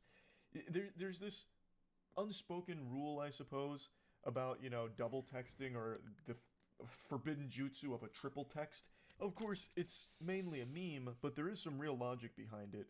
If you're texting with someone and they're not really responding, it's not really a good idea to just keep pressing that. Either they're not interested, which is fine, it happens, or they're busy. And in either one of these cases, sending more text messages is only going to serve to make things much more uncomfortable and worse all around. Girl, be you, that's all that I want, but I do want to see you. And then sends this creep shot of just two women at the bar they're at, two older women. And then he goes, so Cody and I are about to take these ladies home, laughing emojis. I swear to God, two old ladies about to take us home. I want to see you. You in class? This is just really weird. Like, this is bizarre. Where is this coming from? Why are you taking a photo of just two random ladies claiming they're trying to take you home or something? Shit's getting a little loopy here, and it's still not hitting. She's still not responding because, again, she has already explained she has class. She is busy here. Now, the way he's texting makes me feel like he's drunk at the very least, because it's almost incoherent, like babbling, saying nothing. It's so many messages to say nothing. Like, what do you mean? I hope you deem your boy necessary or whatever. Like, what is going on? Like, this is... You shouldn't be texting right now. What you need is some Pedialyte and just rest and recuperate. So she finally responds again saying, I'm in class, I'm sorry. I don't know what the prize that needs to be paid. Just really love the time we had. Might be getting soft. And she's as confused as I am. What do you mean, lol? Me sure who I am is the price I mean. I appreciate the explanation, Yoda. Again, what? Huh? Another picture of some beverages here? We're about to move, dude thinks he is prettier than me. What the fuck? I told me I can pull more chick than you, bro. Had me cracking up. Just move to the side and have fun, bro, is what I told him. And then sends a picture of a song that he's listening to. I bet this was in San Diego, bro. I don't know bro. what's happening in the lore right now. He's treating these text messages with this girl like it's his diary. Or San Francisco, is that or the like he's You have hills in San Diego? vlogging his life right now in real time, live tweeting in these texts. It's baffling. I also think he's making it up. Like, I don't understand what this is supposed to be. You won't believe this. Guy said he could pull more chick than me? Ha! I couldn't stop laughing. It reminds me of that really shitty advice that people used to preach about, you know, convince a woman that you're desirable by making it seem like other women are vying for your attention and time. Like, fake a phone call or something. Pardon me, madam. I'm getting a phone call. Yes, Stacy. No, the pussy appointment was canceled. We can have sex another night. I'm busy. Yeah, it's boys' night. I'll call you back. All right, goodbye. Sorry, this girl. She always wants to fuck me. But anyway, Him trying to hit the brake in midair. Like one of those things where it's like, oh wow, this guy's got so many girls are interested in this guy. I mean, maybe I should be interested too. People don't think about the Was engine line of being in the thought. front. That's what those text messages Why do you scream say to that? me. That he's just making that whole situation. Like when they're up jumping right shit like there. that on 'Cause a what sedan, random dude's in a gonna go sedan up like saying that, like the engine's he's in the prettier front. than him, and that he can So, pull more chicks than it's gonna him. pull- Just a total stranger. I That's guess not like a weight human doesn't interaction matter that on would ever gravity, happen. but some dudes smell like ass. I would think it laughing would just a little emojis. bit. My goodness. Why are you on telling jumping me a this? car. What is the response even supposed to be? And then you just Because it's heavier than one half of the other vehicle, so makes sense it would turn.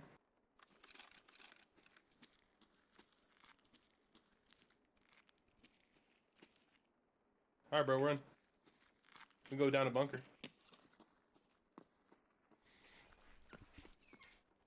Bro, you here? Come on. Yeah, I'm here. I was doing Let's the go. streaming thing.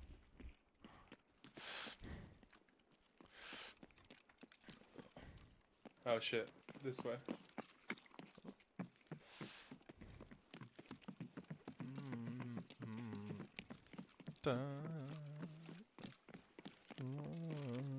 Let's see how fast I die, brother.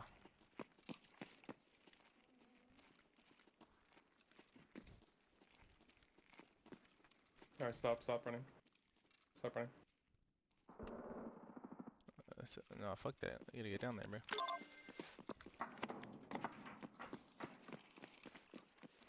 I gotta go to the control room. So of course someone has a fucking Uzi.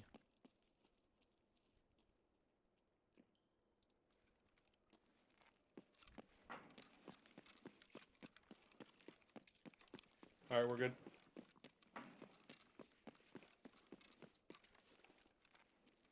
Should I turn power on?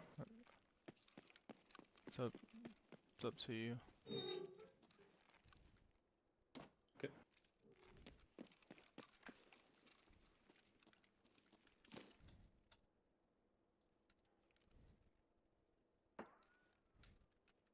Nice shot.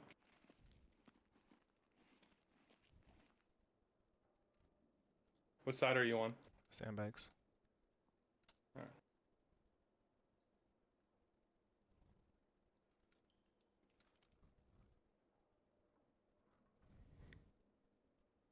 I'm camping in the control room.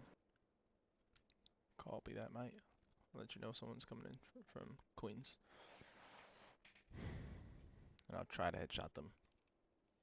Cause it's gonna be tripping.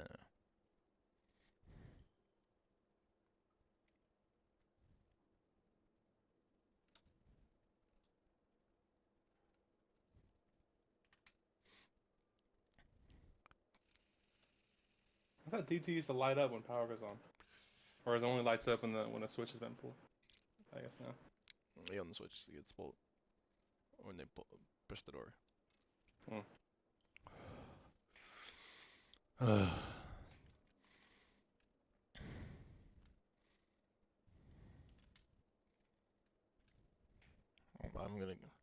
My goal is to kill like a good 1 or 2 people, and then dip, bro. I don't think anyone's coming.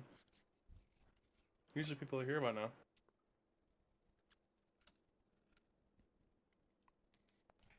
And if I die, hopefully have my insurance for my other kit.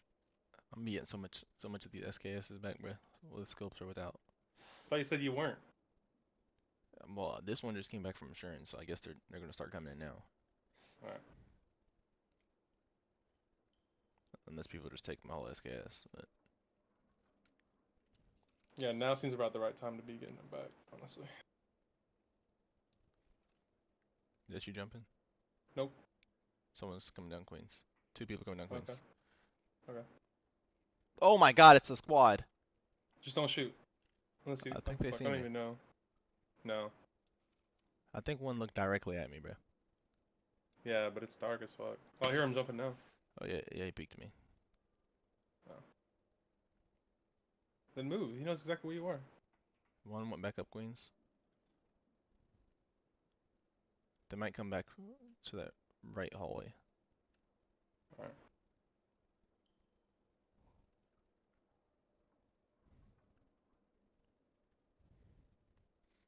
Let me know if you hear water.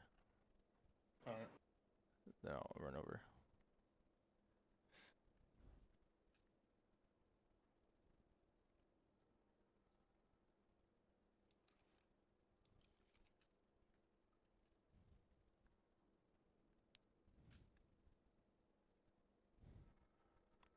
It's like a squad of 4 or 5, bro.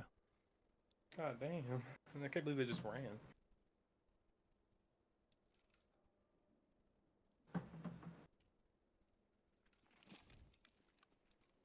Someone's coming down.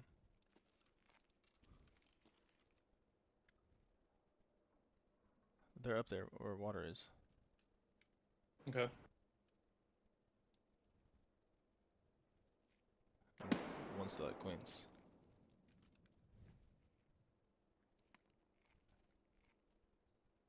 Oh, he knows you're there. What the hell? I hear water. Oh my god, how did I not hear that nade, bro? Oh my god, bro.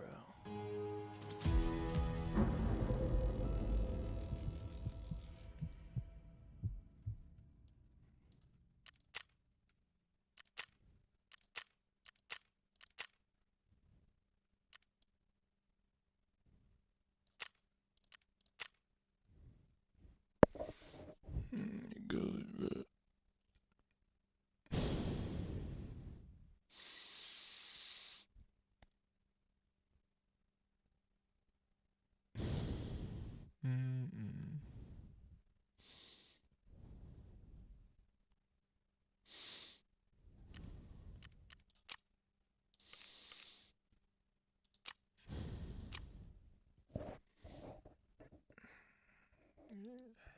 Give me comms for a sec.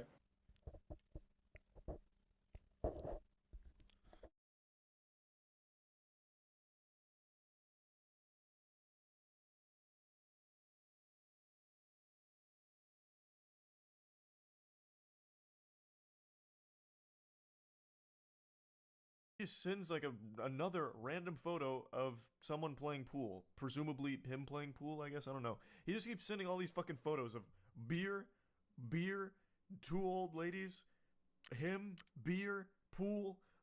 Why? It's not a picture book. It's supposed to be text messages, like a conversation, but there's no conversation. Stop fucking texting. And he just says, haha. And she responds again, finally, after a bit of a drought, saying, that's nice. I mean, yeah, that sums it up. Like, what are you supposed to say to this? Just, oh, cool.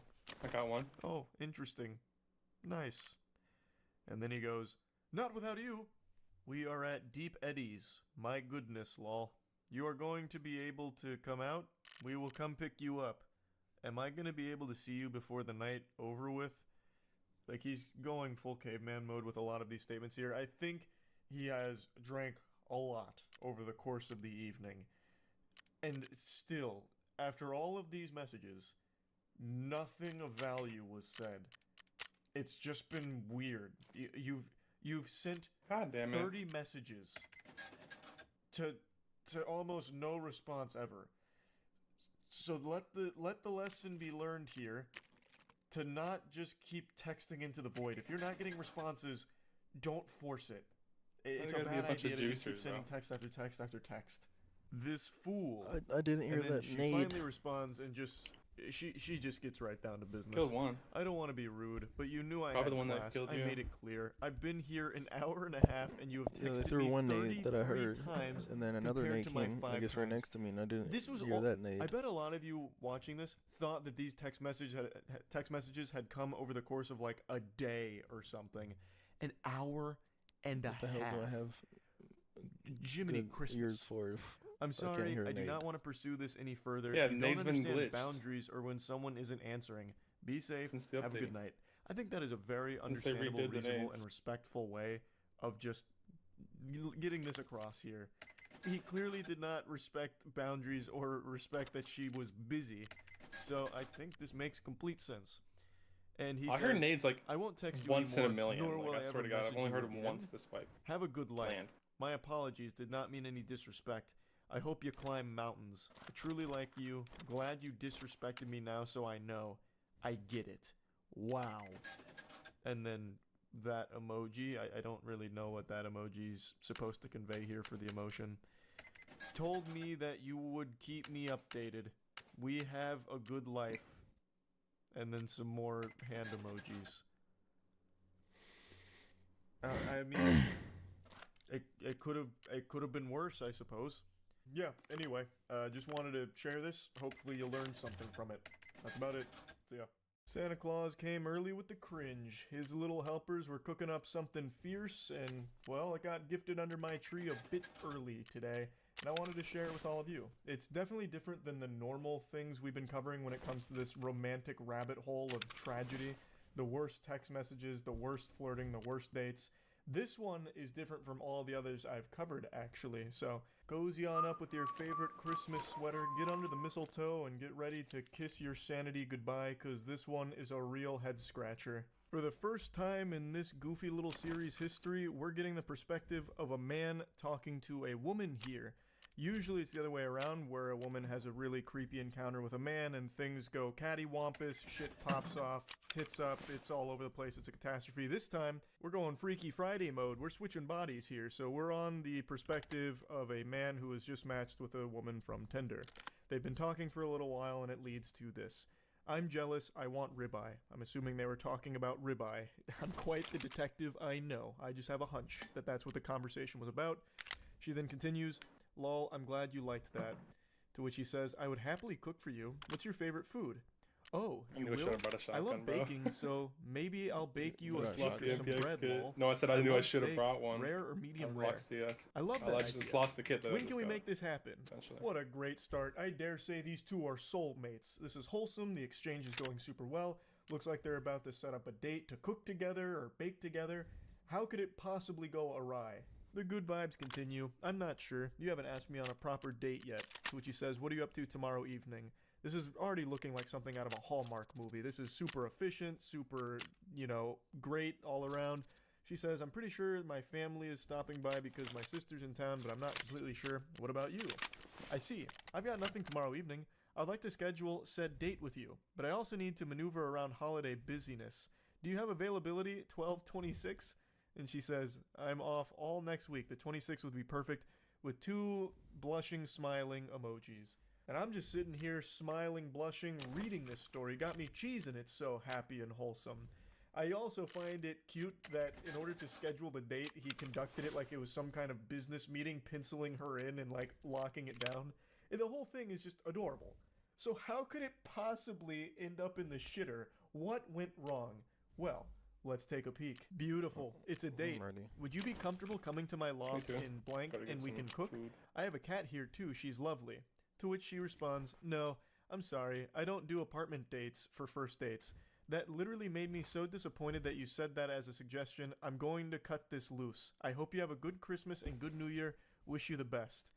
To which he says, all good. That's a totally understandable position from the woman here. Not going to a stranger's apartment for the first date is probably the safest decision you can make, so there's nothing wrong with setting a hard line in the sand like, hey, I don't really go to people's apartments for the first time meeting them. That kind of decision probably keeps you alive. You might end up at like a fucking serial killer's place. You go over there for medium rare steak, and you end up the steak. It turns out your Tinder date is Armin Mead. You go over there for medium rare steak, and so you end up the steak. Not wanting to go there for the first date. But she immediately jumps to being like, all right, we're done here. I'm so disappointed you even suggested it. Even though they were talking about cooking and baking together. It's not like he just pulled this out of his ass like a nefarious plot where he was rubbing his hands together and came up with this scheme. I tried running away, but cooking and baking together. there was someone else. To do that together outside of a household or an apartment or something. There's really no way to do that. So it should be pretty obvious why he suggested it. And he wasn't pressuring her. I knew it wasn't going to end well. Comfortable. Here's an option I think would be fun since we've been talking about cooking and baking.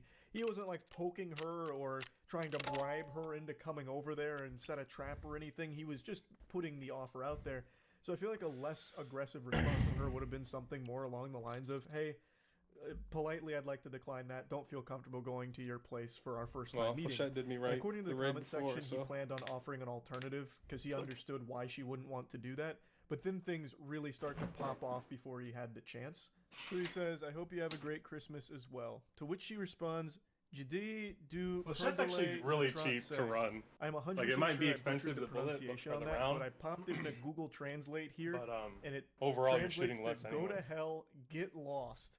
And I decided to investigate further, damn near having to revive Babelfish to try and get like another translation because that just sounded so incomprehensibly mean after all of this. But the other translation that I keep seeing for it is basically fuck you, which just doesn't make any sense to me because the guy was just following the conversation they were having. They were both saying like, yeah, let's cook together. And then she even suggested baking, like, yeah, let's bake together. So he's like, all right, bet, let's do it. Let's cook and bake together. And then she just goes, fuck you, scumbag, get lost. So he tries to like explain himself. He goes, for the record, it just seemed like a logical next step in the conversation because we were talking about cooking together. Sorry to offend or disappoint you, ma'am. And she just goes, go fuck yourself, dude. This time, plain English. So that one I understood.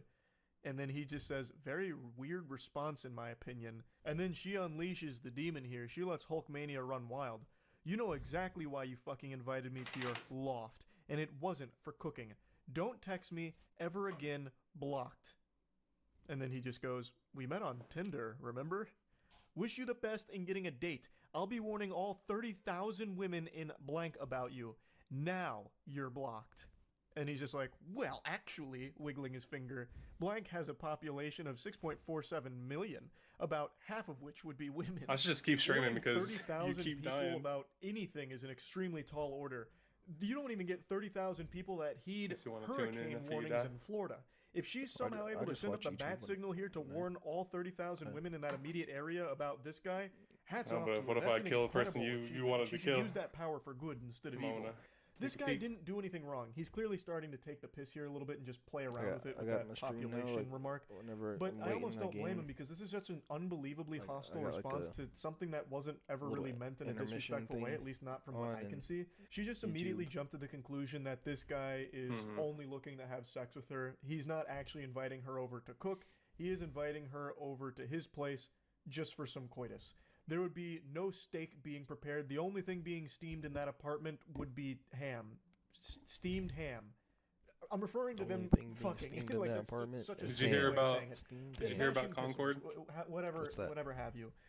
So she just Concord, the video believed game that this got guy canceled was after some 8 huge years of asshole development. and was only using cooking as some kind of After 8 Trojan years horse of to what? get her over, but his true Development. intentions were Why did you for cancel a it? little bedroom 'Cause rodeo no one liked it. action and nothing more. When really, to me, it really I don't seems even like know what that they game were is. talking about cooking and baking together. It's they were both on the a same page. MOBA, I So think. when the idea of a date came up, which she proposed, the logical conclusion you draw is, hey, we've been talking about cooking and baking together. Let's do that for our date. Like, it doesn't really seem like there was any kind of malicious intent behind it. And he never it's a really had a chance team-based- to offer an it's like alternative because she Overwatch. immediately just shut the whole thing down, which she has every right to do. There's nothing wrong with that. But it does seem like he Team-based, wasn't trying to just be some douchebag or whatever. Like, it seemed like Shooter. he was just offering a date that they had been talking about as a mutual interest. I'm sure he probably would have offered an alternative since she wasn't comfortable coming over to his place. He continues to just get a little sarcastic about things. He goes, please warn them about how a guy from Tinder invited you over to cook the day after Christmas. To which she says, dude, I'm in multiple groups totaling over 500,000. With your face, LMAO, you won't be getting no play unless you pay. Good riddance, roach. Honestly starting to sound like the Navy SEALs copy pasta. I've got over 500 confirmed blocks, and I will have your face plastered in the papers for 500,000 people to see. I'm part of every goddamn Facebook group on the East Coast, and they'll all know your name, villain. And they'll all know your name, villain. They'll all know your name. No, you. Oh, we could get D2.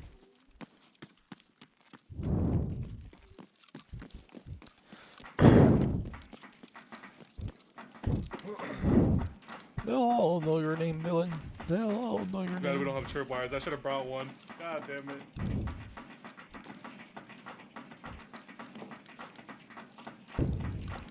I am the tripwire. True. Oh my god. I think I hear someone. Oh, wait, right?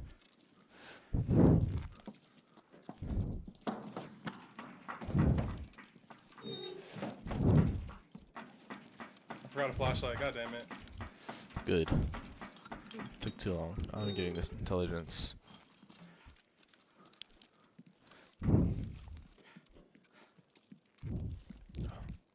No intelligence?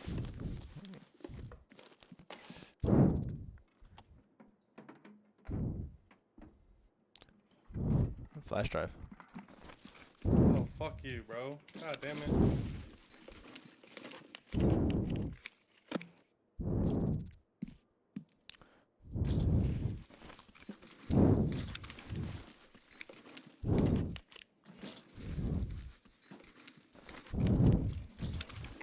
now I know where to look. Filing cabinets. Okay. Copy that. Alright, how are we doing this?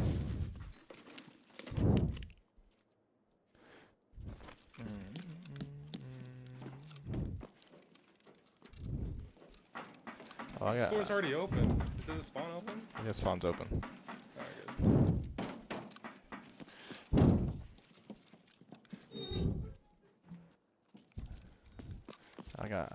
I got a spot where you don't need a flashlight.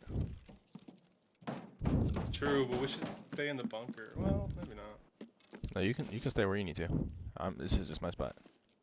No, that's our spot, remember? No, it's my spot now. Nah, we found that shit together.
What if they do come now?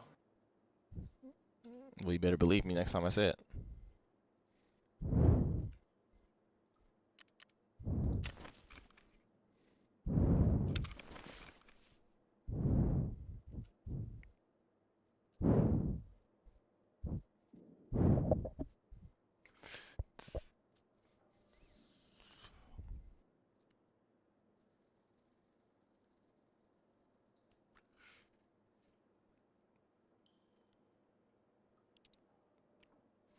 Alright, the trick to this play is I cannot make a move. So if they know I'm here, then they'll look right and probably kill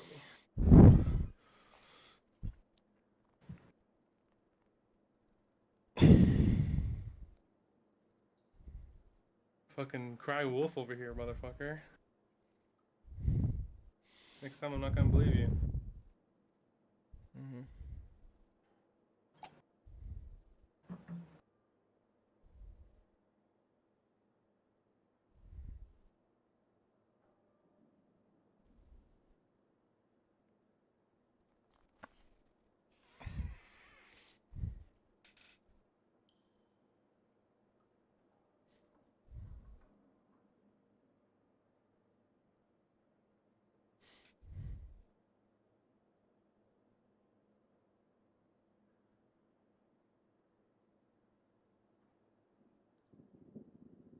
Ooh, shooting down in the bunker.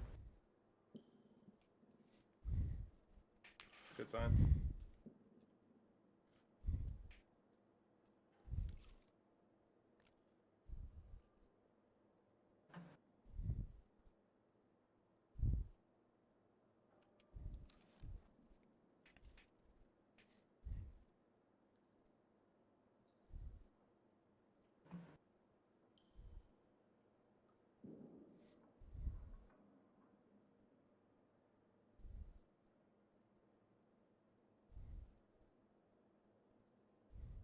Concord was released for a week, and then they announced its closing.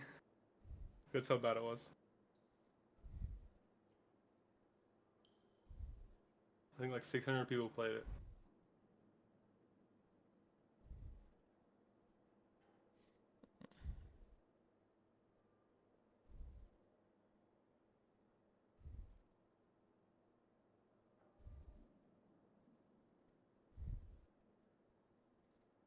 They charged $40 for a rip-off Overwatch game.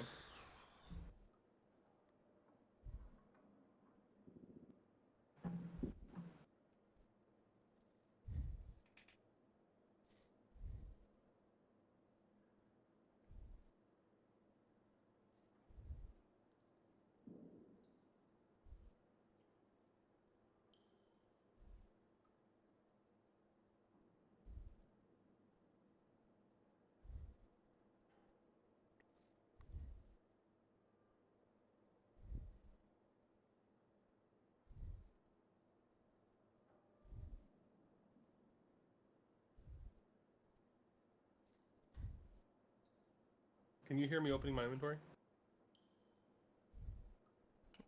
No, I don't have good headphones. Oh, okay.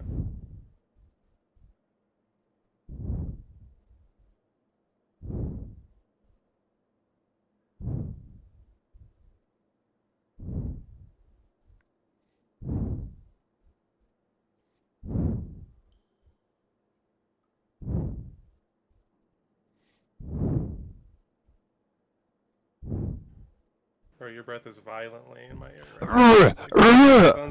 Sounds like you're doing something, bro. You good? I'm good, bro. Bro, what you think about Call of Duty Black Ops 6? That's like 14, 12 more hours left. Kind of mid, right? Yeah, I told my homie that it's not a casual game no more, man. Nope. They made it Sweatfest. Like it's like Black Ops 3, like worse than Black Ops 3, like that type of shit.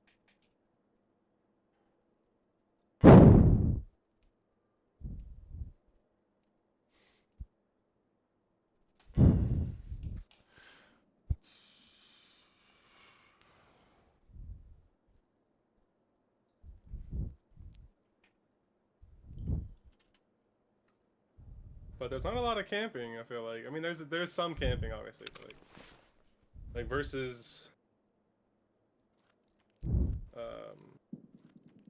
Call of Duty Modern Warfare, like any of those games, those are more campy games, I feel like.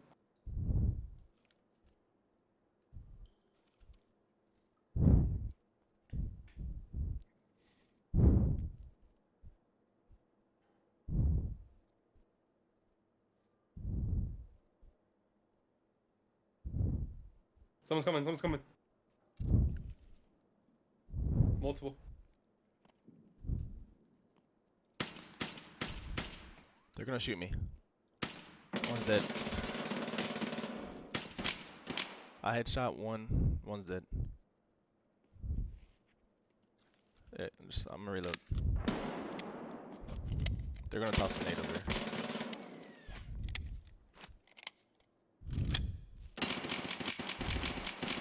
He got me. He got me. Fuck.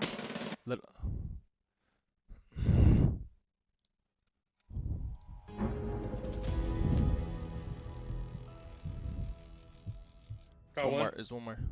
I got one.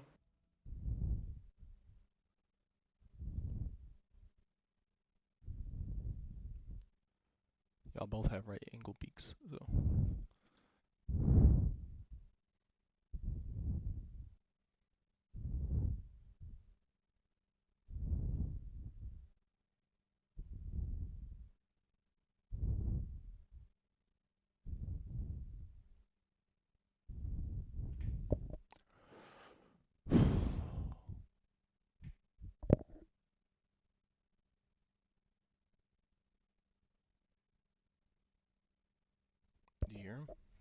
Yeah.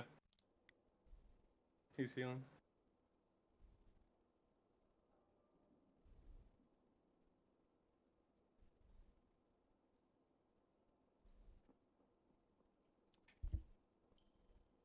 He's running He's away. running away.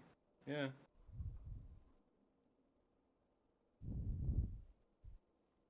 Don't piss me off, man. They could hear my nade. Probably because my when I procced it. Yeah, I couldn't see where he was because I was literally getting sprayed by tracers in muzzle flash. Bro looked at his inventory even though he should have known that I was right here. Bro's an idiot.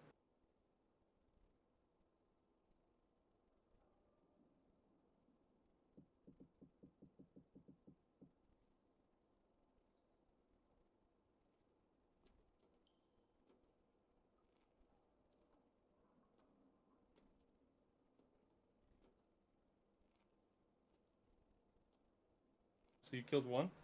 Yeah, I killed that one right there. Alright.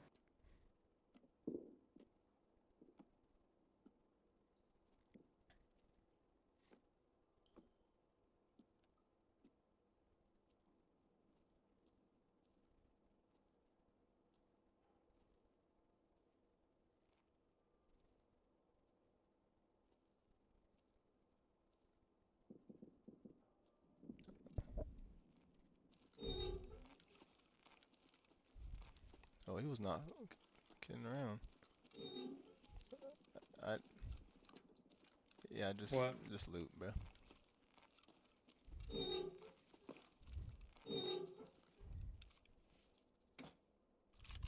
That's what killed me right there. Oof.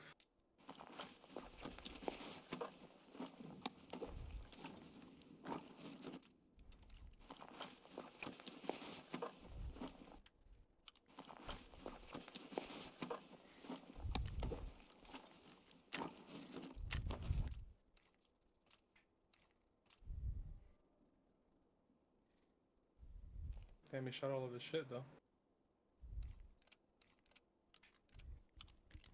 Oh, that makes me furious.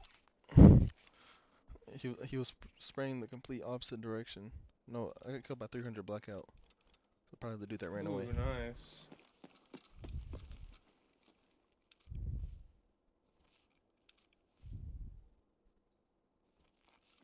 You're probably the dude that ran away was the one that killed him. Hold on.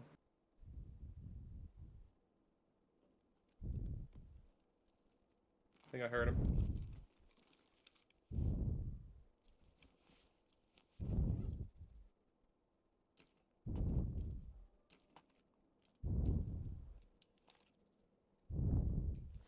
Yeah, I did.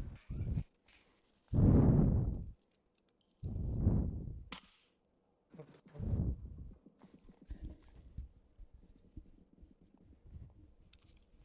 Yeah, 300 blackout, he ran away.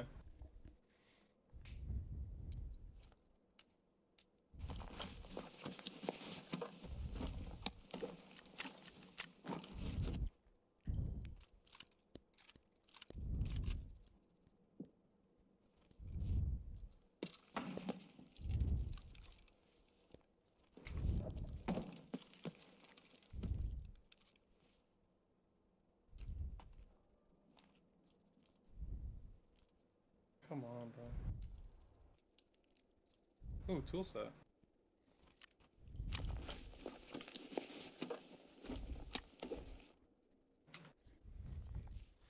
I can hear him creeping up.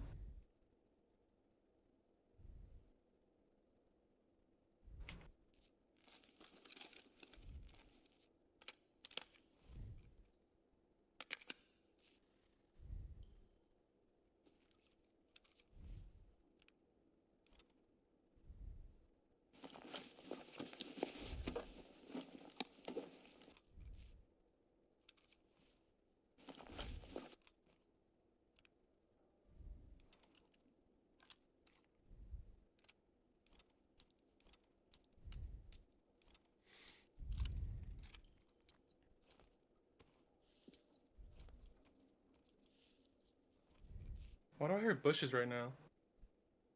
What the fuck? Yeah, it's from outside. Thought you were locked in, homie.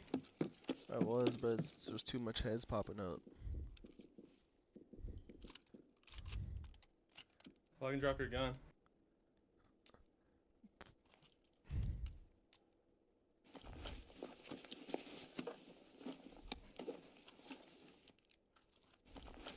Oh, why'd you put the flash drive in your butt, bro?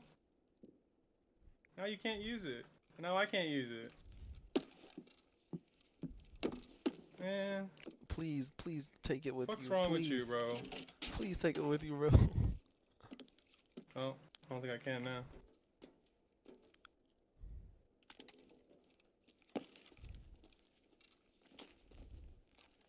Why do you want me to take it with you? With me. I'm broke, bro. It means I have to leave my shotgun. I mean, that's a 200k SK right there, bro. Alright. Maybe I would take your backpack too.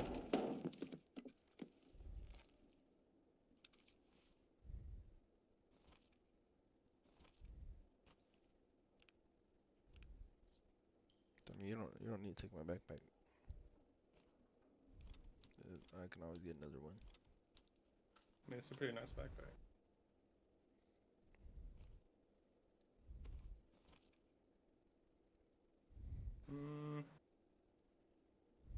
Yeah, I can do it.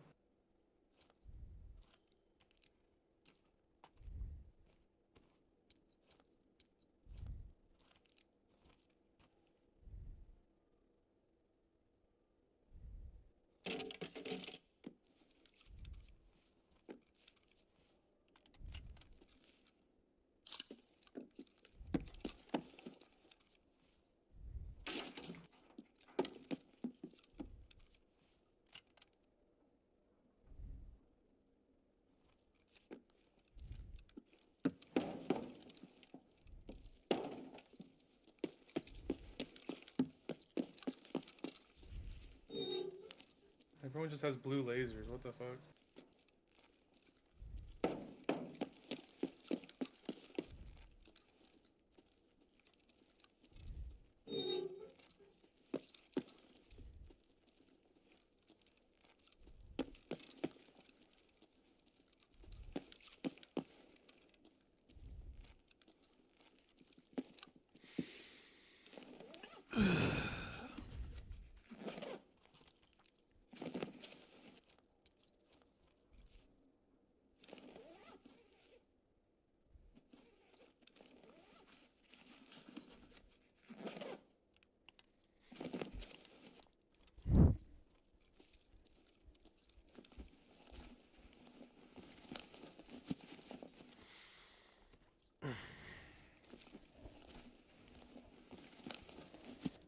Oh, I need this. Fuck me.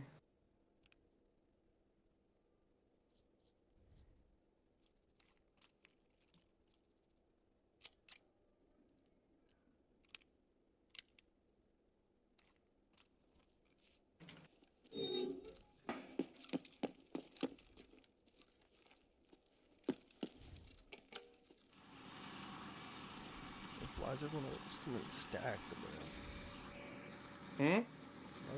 All these people coming to reserve stacked, bro.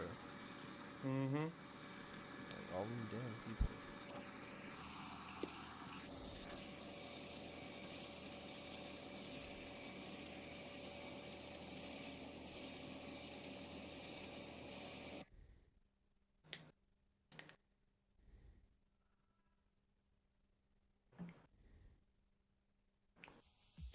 The dude I killed was just sitting in his inventory right there.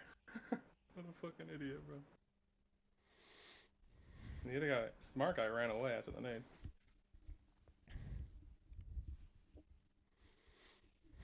His name is Women Are Property. Women Are Property?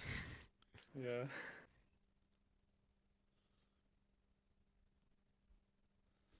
Well, now he's the property of reserve. Mm-hmm. Fucking dumbass.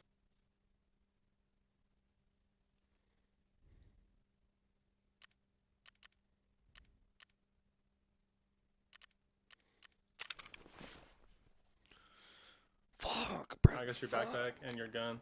Fuck, bro. What's so funny, bro? Oh, you, bro.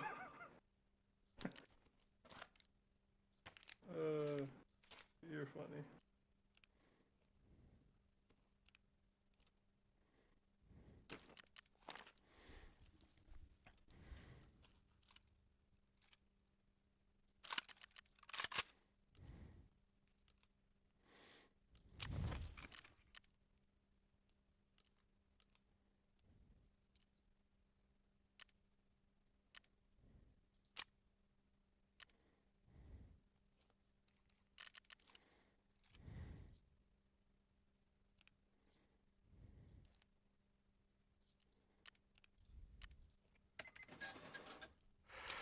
That was a good raid for me. Tool set, got a bunch of headsets and helmets.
He just says, lol, roach. She continues, and I will, 2 exclamation points. It's like she's giving like a big speech in front of an auditorium. I'll let them know you tried to fucking invite me to your pathetic ass apartment for an easy lay masquerade as a cooking date. Yeah, we aren't stupid. Even your fucking hairline ran from you. Now sit back and enjoy being alone. And he just goes, I hope you find peace and love. Yeah, I mean, what else can you do except pray for happiness for her? Like, this went south. My first beer, so bro. Holy quick shit. Out of nowhere. I keep And dying I every don't time think I it find them. needed to. They could have just said, like, not comfortable. Are you open to anything else? And if he tried to be pushy about it, like, no, you have to come to my apartment, then all of this is a totally reasonable thing to say. Like, no, you clearly just want to fuck, get out of here, get lost, scram, Buster, you know, hit the road, take a hike. But she didn't even get that far. She immediately just jumped to this assumption that this guy is a piece of shit and he needs to go to hell and get lost. And now apparently she's going around putting up wanted posters like it's One Piece with a 5 billion berry bounty on this guy's head, all because he had the gall to invite her over for a cooking date that both of them were discussing together. I just don't really know how she'd even frame this as a bad guy to her 500,000 person group that she's a part of. I don't even know what group that would be. That's like a wildly large group to be a part of, and I can't imagine she has like a power position there where she can put out an APB on this guy or something.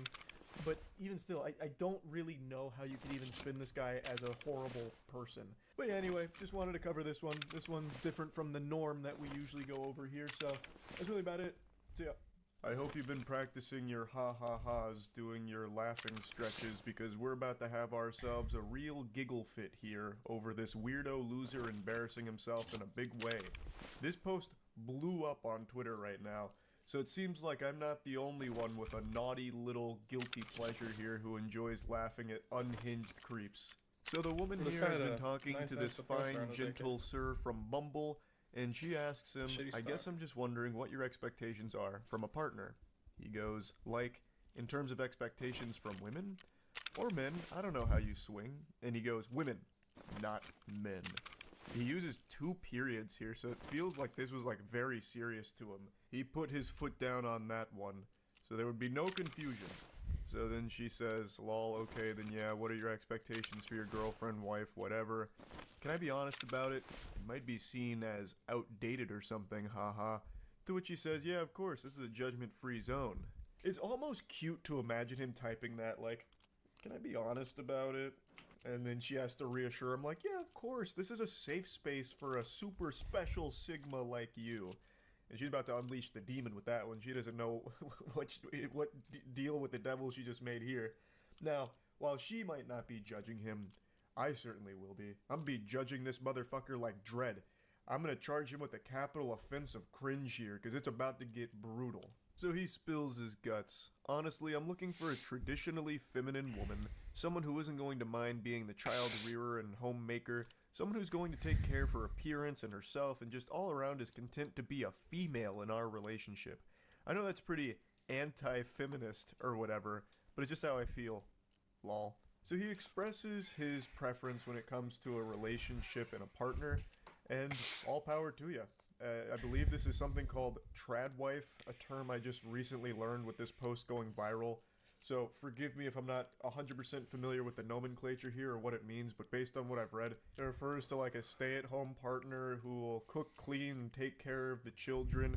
Basically anything you used to see in old black and white television shows when it comes to the family dynamic is what tradwife refers to. It even stands for traditional wife, I think. So he's just expressing that that's what he's looking for here, and she responds very positively to it, saying, oh, slay, I don't think that's anti-feminist or outdated at all. To be honest, that's pretty similar to what I want too, lol. Kind of my dream, if I'm being honest. And he goes, well, Raggy, we've got ourselves a real match made in heaven. These two are sounding perfect for each other. What they want out of a relationship and a partner seems to align wonderfully.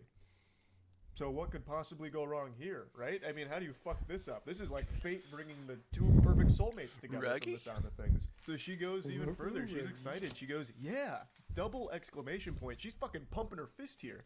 I'd love to be able to focus on making my house a home, working on myself, and just be taken care of without having to stress about expenses or money. And then here's where it starts to go tits up. What do you mean? There's cracks in the ship. It's starting to sink. He's got his monocle on. He's about to start investigating, interrogating. He's entering fight or flight mode because something here went awry in his eyes, and he's not too happy about it. So she explains, just that I'd love a traditional man who's going to cover my expenses and make sure I'm getting what I want. Someone who brings that kind of masculine energy. And he goes, so you're looking for a guy who isn't going to mind buying you whatever you want and basically will just bankroll your whole life? She's like, I don't know if I'd put it like that. I think you're starting to see where this is going. You're about to see the fork in the road and we're going down the path to Insano style. So you're a gold digger / user, basically. And she goes, we're like someone who will take care of our family financially so I can take care of him and his kids, etc. And she goes, no LMAO, I promise, referring to not being a gold digger. How is that any different from you wanting your girlfriend / wife to take care of the home and their kids? Feels like a double standard for you to call me a gold digger. Now let's break this down here and follow the breadcrumbs of his logic. So he wants a stay-at-home wife that will take care of the kids, cook, clean, do laundry, wipe his ass, wipe his tears when he fails his bronze to silver promos in League of Legends for the 50th time in a row. But when she expresses that she'd want a traditional masculine husband that would be working and providing financially for both her and the household, he takes a big issue with that. He starts wiggling his finger. Well, actually, I shouldn't have to do those things. You're a gold digger for expecting that of me. And that doesn't make a whole lot of sense because as the initial tweet points out, he wants a traditional wife without him being a traditional husband. He then goes into a full soiled diaper temper tantrum meltdown. It's not a double standard. It's different because the things that I'm looking for, emotionally stable, takes care of herself, good with kids, are inherently female traits. Good women naturally have that stuff. You're looking for some rich guy who can buy you stuff. That's not naturally part of being a guy. It's totally different. I mean, especially because of how expensive life is in general these days, you think I'm going to be able to afford a $500,000 house on one salary just so you can play dress up and not have to worry about a job? You expect to not contribute to the bills or the cost of living? Fuck you. I knew there was something wrong with you. No wonder you tried to humiliate me at the restaurant. I should have left right then and there. I would bet a large amount of money that that humiliation he's referring to is something extremely trivial that nobody else in the world in their right mind would actually take as disrespectful. I actually guarantee what it is she asked if she could split the bill with him or maybe provide tip on their date at the restaurant. And when she said that, he's like, oh, my pride! My dog tag You think showcase. I'm broke? You've humiliated me and the whole restaurant knows it now. But anyway, let's go through this whiny wiener's diary. So he starts, no. Listen here, harlot. These are inherently female traits. Being good with kids, emotionally stable, those kind of things. Being rich is not an inherently male trait. You just want some rich Chad that can buy you everything you want so Want you can some better suck all ammo his for this money shit? out. No. You expect me to buy you a Yes, $500,000 house on a No, I don't. salary income and you don't have to worry about getting a job? So Why you can not? just stay at home and play dress up? Which is a wild point to try and make because you are literally asking her to do Know that. some You are people. telling her Yeah, you good want her ammo. to be a trad wife, a stay-at-home partner, and then you're just shitting on her for being a stay-at-home partner, just boiling it down to you're just at home playing dress up. So you're like belittling her for what you want her to do, blaming her for not contributing to bills or the cost of living or anything when you are literally talking about how you want an angel that'll just be a stay-at-home trad wife. Like, I don't know how he can expect her to be a stay-at-home partner, taking care of Like, kids, the T-45 is clothes, better than what laundry, you the have. household, the day-to-day activities, all of that, and also still having a job on top of it too to provide for herself as well as you. That makes no sense. You'd have to take on the role of the provider. You'd have to put on your big boy pants and really tighten your bootstraps to get a job that would allow you to live that lifestyle because you would have to provide that in order for your wife to be able to do those things. Because with the expectations you have of her that you express here, she would not be able to get a job on top of all of that as well to help out. That's why the trad wife model also needs the trad husband on top of it. That would be providing it. But he is right about one thing. It is nearly impossible to afford a house on a one salary income in today's climate. Alright, I put This is actually PS something in we've your talked about mag. quite a bit on stream recently. But the cost of living right now is fucking And some in your tragic. backpack. It is unbelievably expensive. You'd have better luck winning a house from a game show like Deal or No Deal than being able to afford one with just a one salary income. Because the prices are ridiculous right now. It's fucking horrible. So he is right that it'd be unlikely that with just him working, he'd be able to buy a house for his family. But in that case, he would need to understand that his partner would also be working as well to help with that, thus wouldn't necessarily be able to provide all the trad wife things that he would expect of his partner. So she responds saying, "My guy, chill out, because he is having a conniption right now. I never said I was looking for a rich guy or a 500K house or anything like that, just that I want a guy who can take care of me, especially if I'm raising his kids. How can your dream woman be the homemaker and child rearer if she's also working full-time to pay the bills? I have absolutely no issue with gender roles or division of labor in a relationship, but you're not looking for a traditional woman. You're looking for a maid and nanny who can also help pay your bills." And she is right on the money with that one. Absolutely fucking cooked him with it. That is exactly what he's pretty much describing at this point. He's not really even looking for a trad wife. He's looking for a fucking sex robot, basically, that can double as a, basically, nanny. So, someone who's going to take care of the kids, take care of the entire household, but then he can still come home and stick his pathetic cock in and then call it a night with a brewski and passing out on the couch. And this is when the wheels fully come off. Fuck you! Just say you were only interested in me for my money. Next time you match with some sucker, tell him that up front so he doesn't waste his time with you. And then she says, "I paid for last night, my dude." So that must be the humiliation he's referring to. She paid for the meal that they ate together, and he still is fuming about it. He's still just fucking steam coming out of his ears about it. And then she goes, "What do you mean interested in you for your money? Shut the fuck up. My comp sci degree is gonna do way more for me than your business one ever will, bitch. Now I know why you're getting a finance degree. Probably so you can scout out the rich guys and try and steal their money." And she just goes, if you're gonna curse me out and call me gold digger because I want a traditional man even though you want a traditional woman, something tells me you're not the type of guy I'm looking for. Lose my number, but I hope you have a good life. I really feel like behind his text messages, I can sniff the tears in his eyes. Like after he sent that final text message there, he threw his phone down and screaming and wailing into the bathroom where he locked himself in there for the next half an hour to calm down, splashing water on his face. These two, in the beginning, seemed to be perfectly in line with what they wanted out of a partner. This felt like a great match here, and yet Goofball was able to snatch defeat from the jaws of victory here, driving her as far away as possible, frightening her, and revealing that he is a massive, unhinged lunatic and a big old creep. Like, what in the world? She even paid for their dinner last night, too, and then he still had the gall to be like, you're only with me for my money. What? But the shamelessness still wasn't over yet. He came back later and then sent a message at 1:30 a.m. after all of this hoopla and just said, hey, you up right now? Trying to booty call the girl that he just had this embarrassing temper tantrum in front of. Hey, sometimes you gotta just shoot your shot, I guess, even after you make an absolute fool of yourself. I don't know what fantasy land he's living in that would make him think that would work. I don't know what he was expecting. Maybe he thought the Men in Black went and neuralized her or something, so she totally forgot about these text messages. But that was never going to pan out well there at the end. I don't know why he thought he might get some action from it. But yeah, I saw this floating around today and I just had to talk about it a little bit. I am so glued to these fucking awful text messages and like these awful dates and romance stories, man. I am in so deep on it. Anyway, that's about it. See ya. The specimen I'm about to expose you to is extraordinarily cringe, like this SCP weirdo that I'm about to unleash before your eyes. But I want you to take this as an inspirational motivator because somehow this goober was able to get into a serious relationship for the last 7 months. And if he can do it, anybody can. Alright, now let's begin our journey. This is a 26-year-old woman communicating with her 29-year-old boyfriend. Now, the previous night they had an argument, which we'll get into in a moment because it's crucial to the lore here of what unfolds.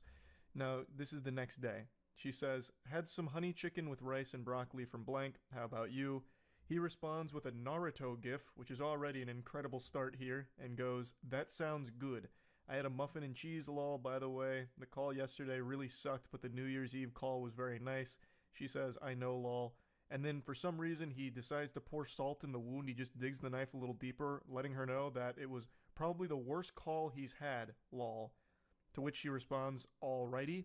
Well, that makes me feel great. I'm heading to bed. Love you, good night. For some reason he thought it was a good idea just to remind her how much he disliked talking to her last night about what they were discussing. Oh man, that call last night, that was the pits. Jesus Christ, am I right, you fucking harpy? Last night's call was horrible. The New Year's Eve call was a little bit better, but goodness gracious, heavens to Betsy, the call before that, fucking atrocious. And then he'll probably drop another Naruto gif. This time it's like an Itachi one casting a genjutsu. Don't ever do it again. But anyway, the argument they had on the call before these text messages was about her mentioning that she might want to try shrooms at some point. It was basically talking about drugs and how she's not interested in drugs, but the only one she has even an iota of interest in trying is shrooms like one time.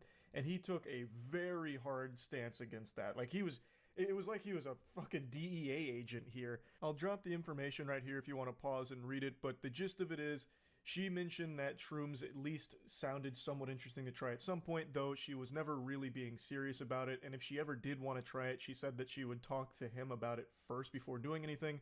It wasn't going anywhere, and eventually she just said, you're right, I'm wrong, sorry, and tried to move on from the whole conversation. But it looks like that was never in the cards. It's weighed heavy on the mind of her boyfriend, who brings it up out of the blue again, just to remind her how awful the conversation was. In the follow-up message, he decides to just go whole hog and let it all hang out here to just reignite this argument. He says, yes, I say wrong stuff to you sometimes. I know I make mistakes, but not this time. I stand by what I said yesterday, and this time you were in the wrong. But I'm heading to bed. I love you. Good night. And she reminds him, like, hey, we fully discussed this last night. There was no reason to bring it up again except to attempt to make me feel bad. Just because you're in a bad mood doesn't mean you should try to bring me down with you. She's 100% right. They had already discussed it. There is no reason to keep doing this again, this song and dance. Just let it be. But he just can't do that. I know, but this is serious shit. and then he censors the word shit. He puts Alright, bro, here. stars on his swear word like he's a 12-year-old in Twitch chat that has the language filter on. This is a 29-year-old man who is censoring the word shit. And we've only just begun with the exceptionally wacky stylings of this 29-year-old fucking goober. If you use any substitute, I am done with you. And I'm sorry I say this because I care about you too much, and you're much worth more. And you're much worth more. I don't, that's all over the place. I think he was just so angry. I mean, he dropped the word shit. You could tell his temper was flaring up. He used a naughty word, so I think he was just scrambling to say words in a panic. And then she just goes, Take your PS out of your backpack. Put it in the first, pocket it. So you reload from that.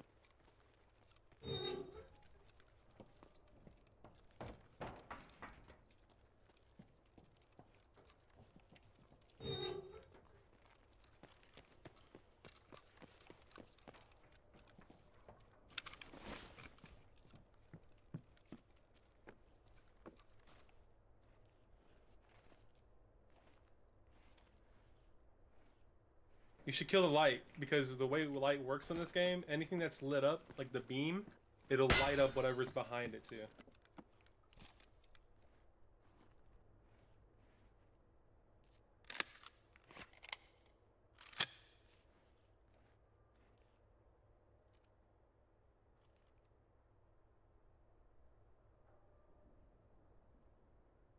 Flash for hire, let's fucking go.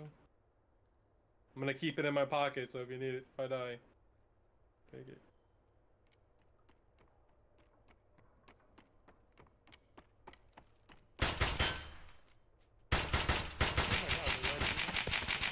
I'm coming.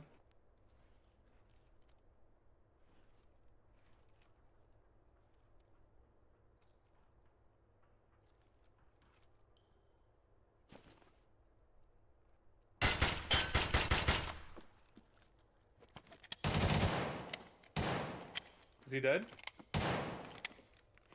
He's dead. Okay. No, I'm listening. That might make me dump the game.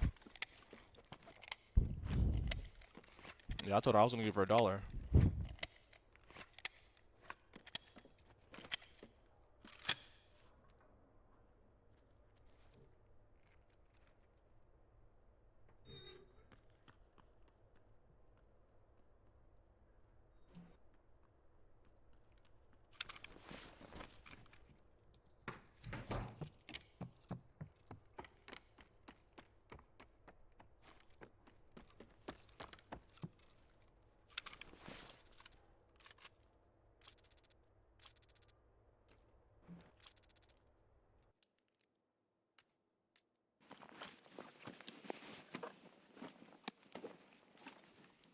How do you do the tripwire?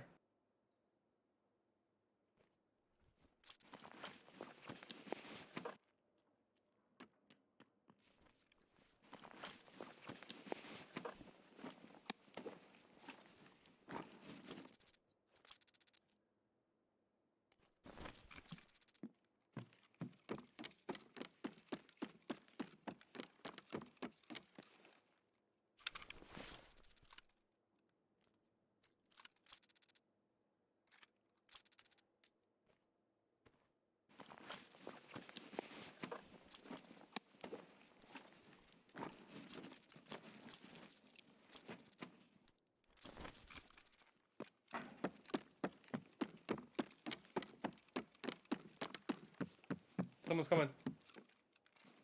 Someone's coming.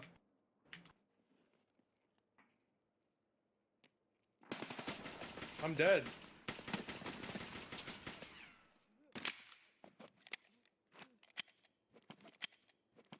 Fuck me, bro. Sure fire killed me.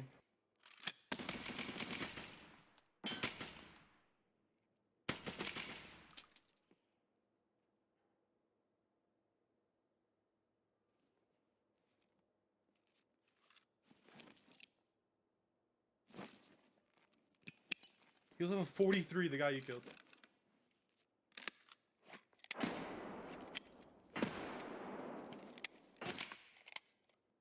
He had a... Shut up. He's pushing, I think. Maybe not.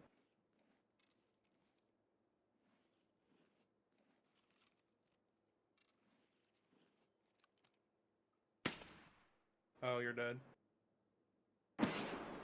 Oh shit. Oh! Let's fucking go! Yes, sir. Yes, sir. That's what I call good shit.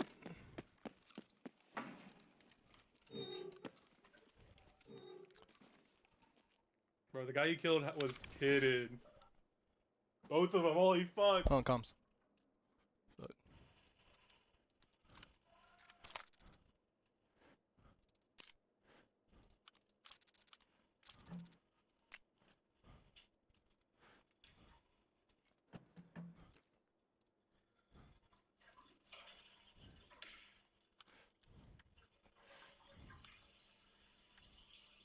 Can't believe you let him kill me. I tried shooting him, bro, but he turned sideways. I'm shaking right now, bro. Literally.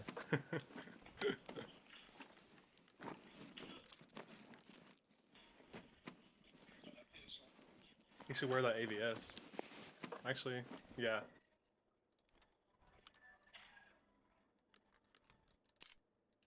Oh, I'm shaking. You see I'm double clicking shit.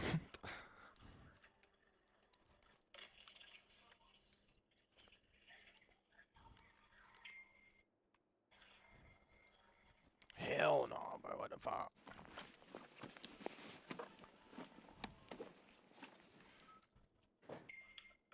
I'll be back.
If I didn't fucking pull my gun out, I would have stayed alive.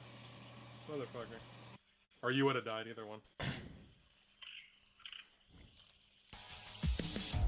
Yeah, I dumped her gun.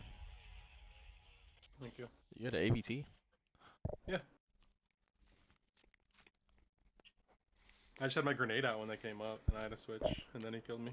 They heard me. Thank you for giving me good ammo, Bill. I appreciate it. You're welcome.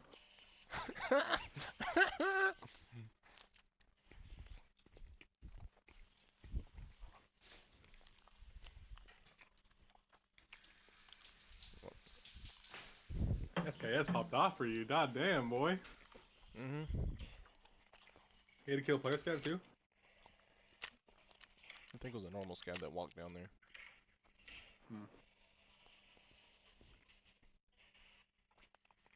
Did you take my nades? Those are expensive now. The bogs. Oh, I got one. Okay.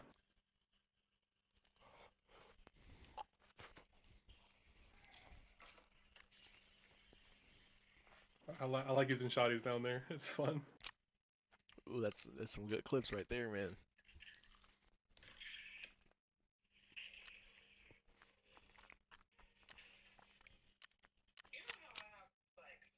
Okay, then there. There's back. I'm listening.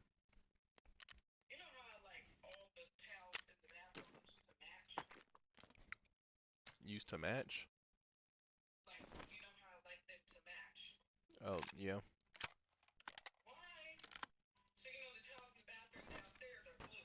Mm-hmm.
No, not you.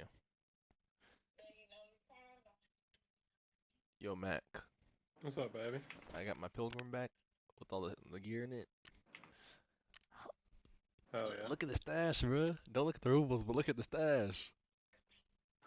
That's just mid. You gotta take all those fucking guns apart.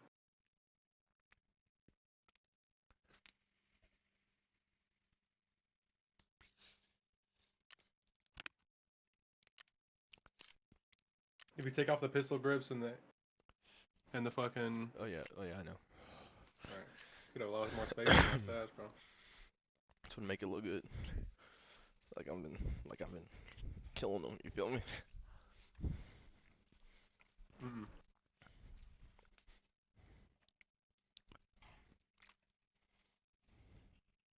You've been dying. I've been killing them. That was just a lucky raid, homie. Look, I call that skill, nigga. I call that good ammo.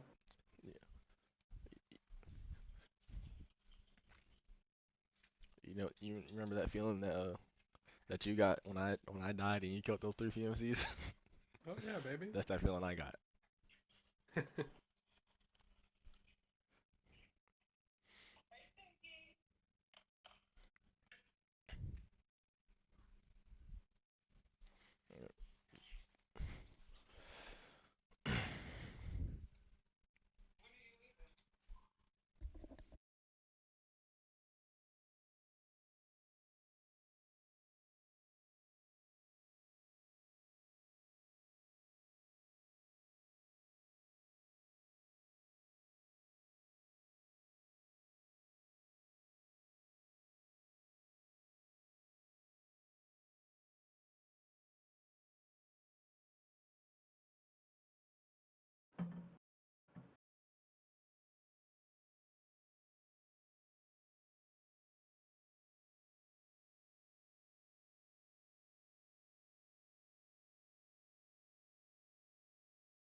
They came down quick to D2, bro. Holy shit.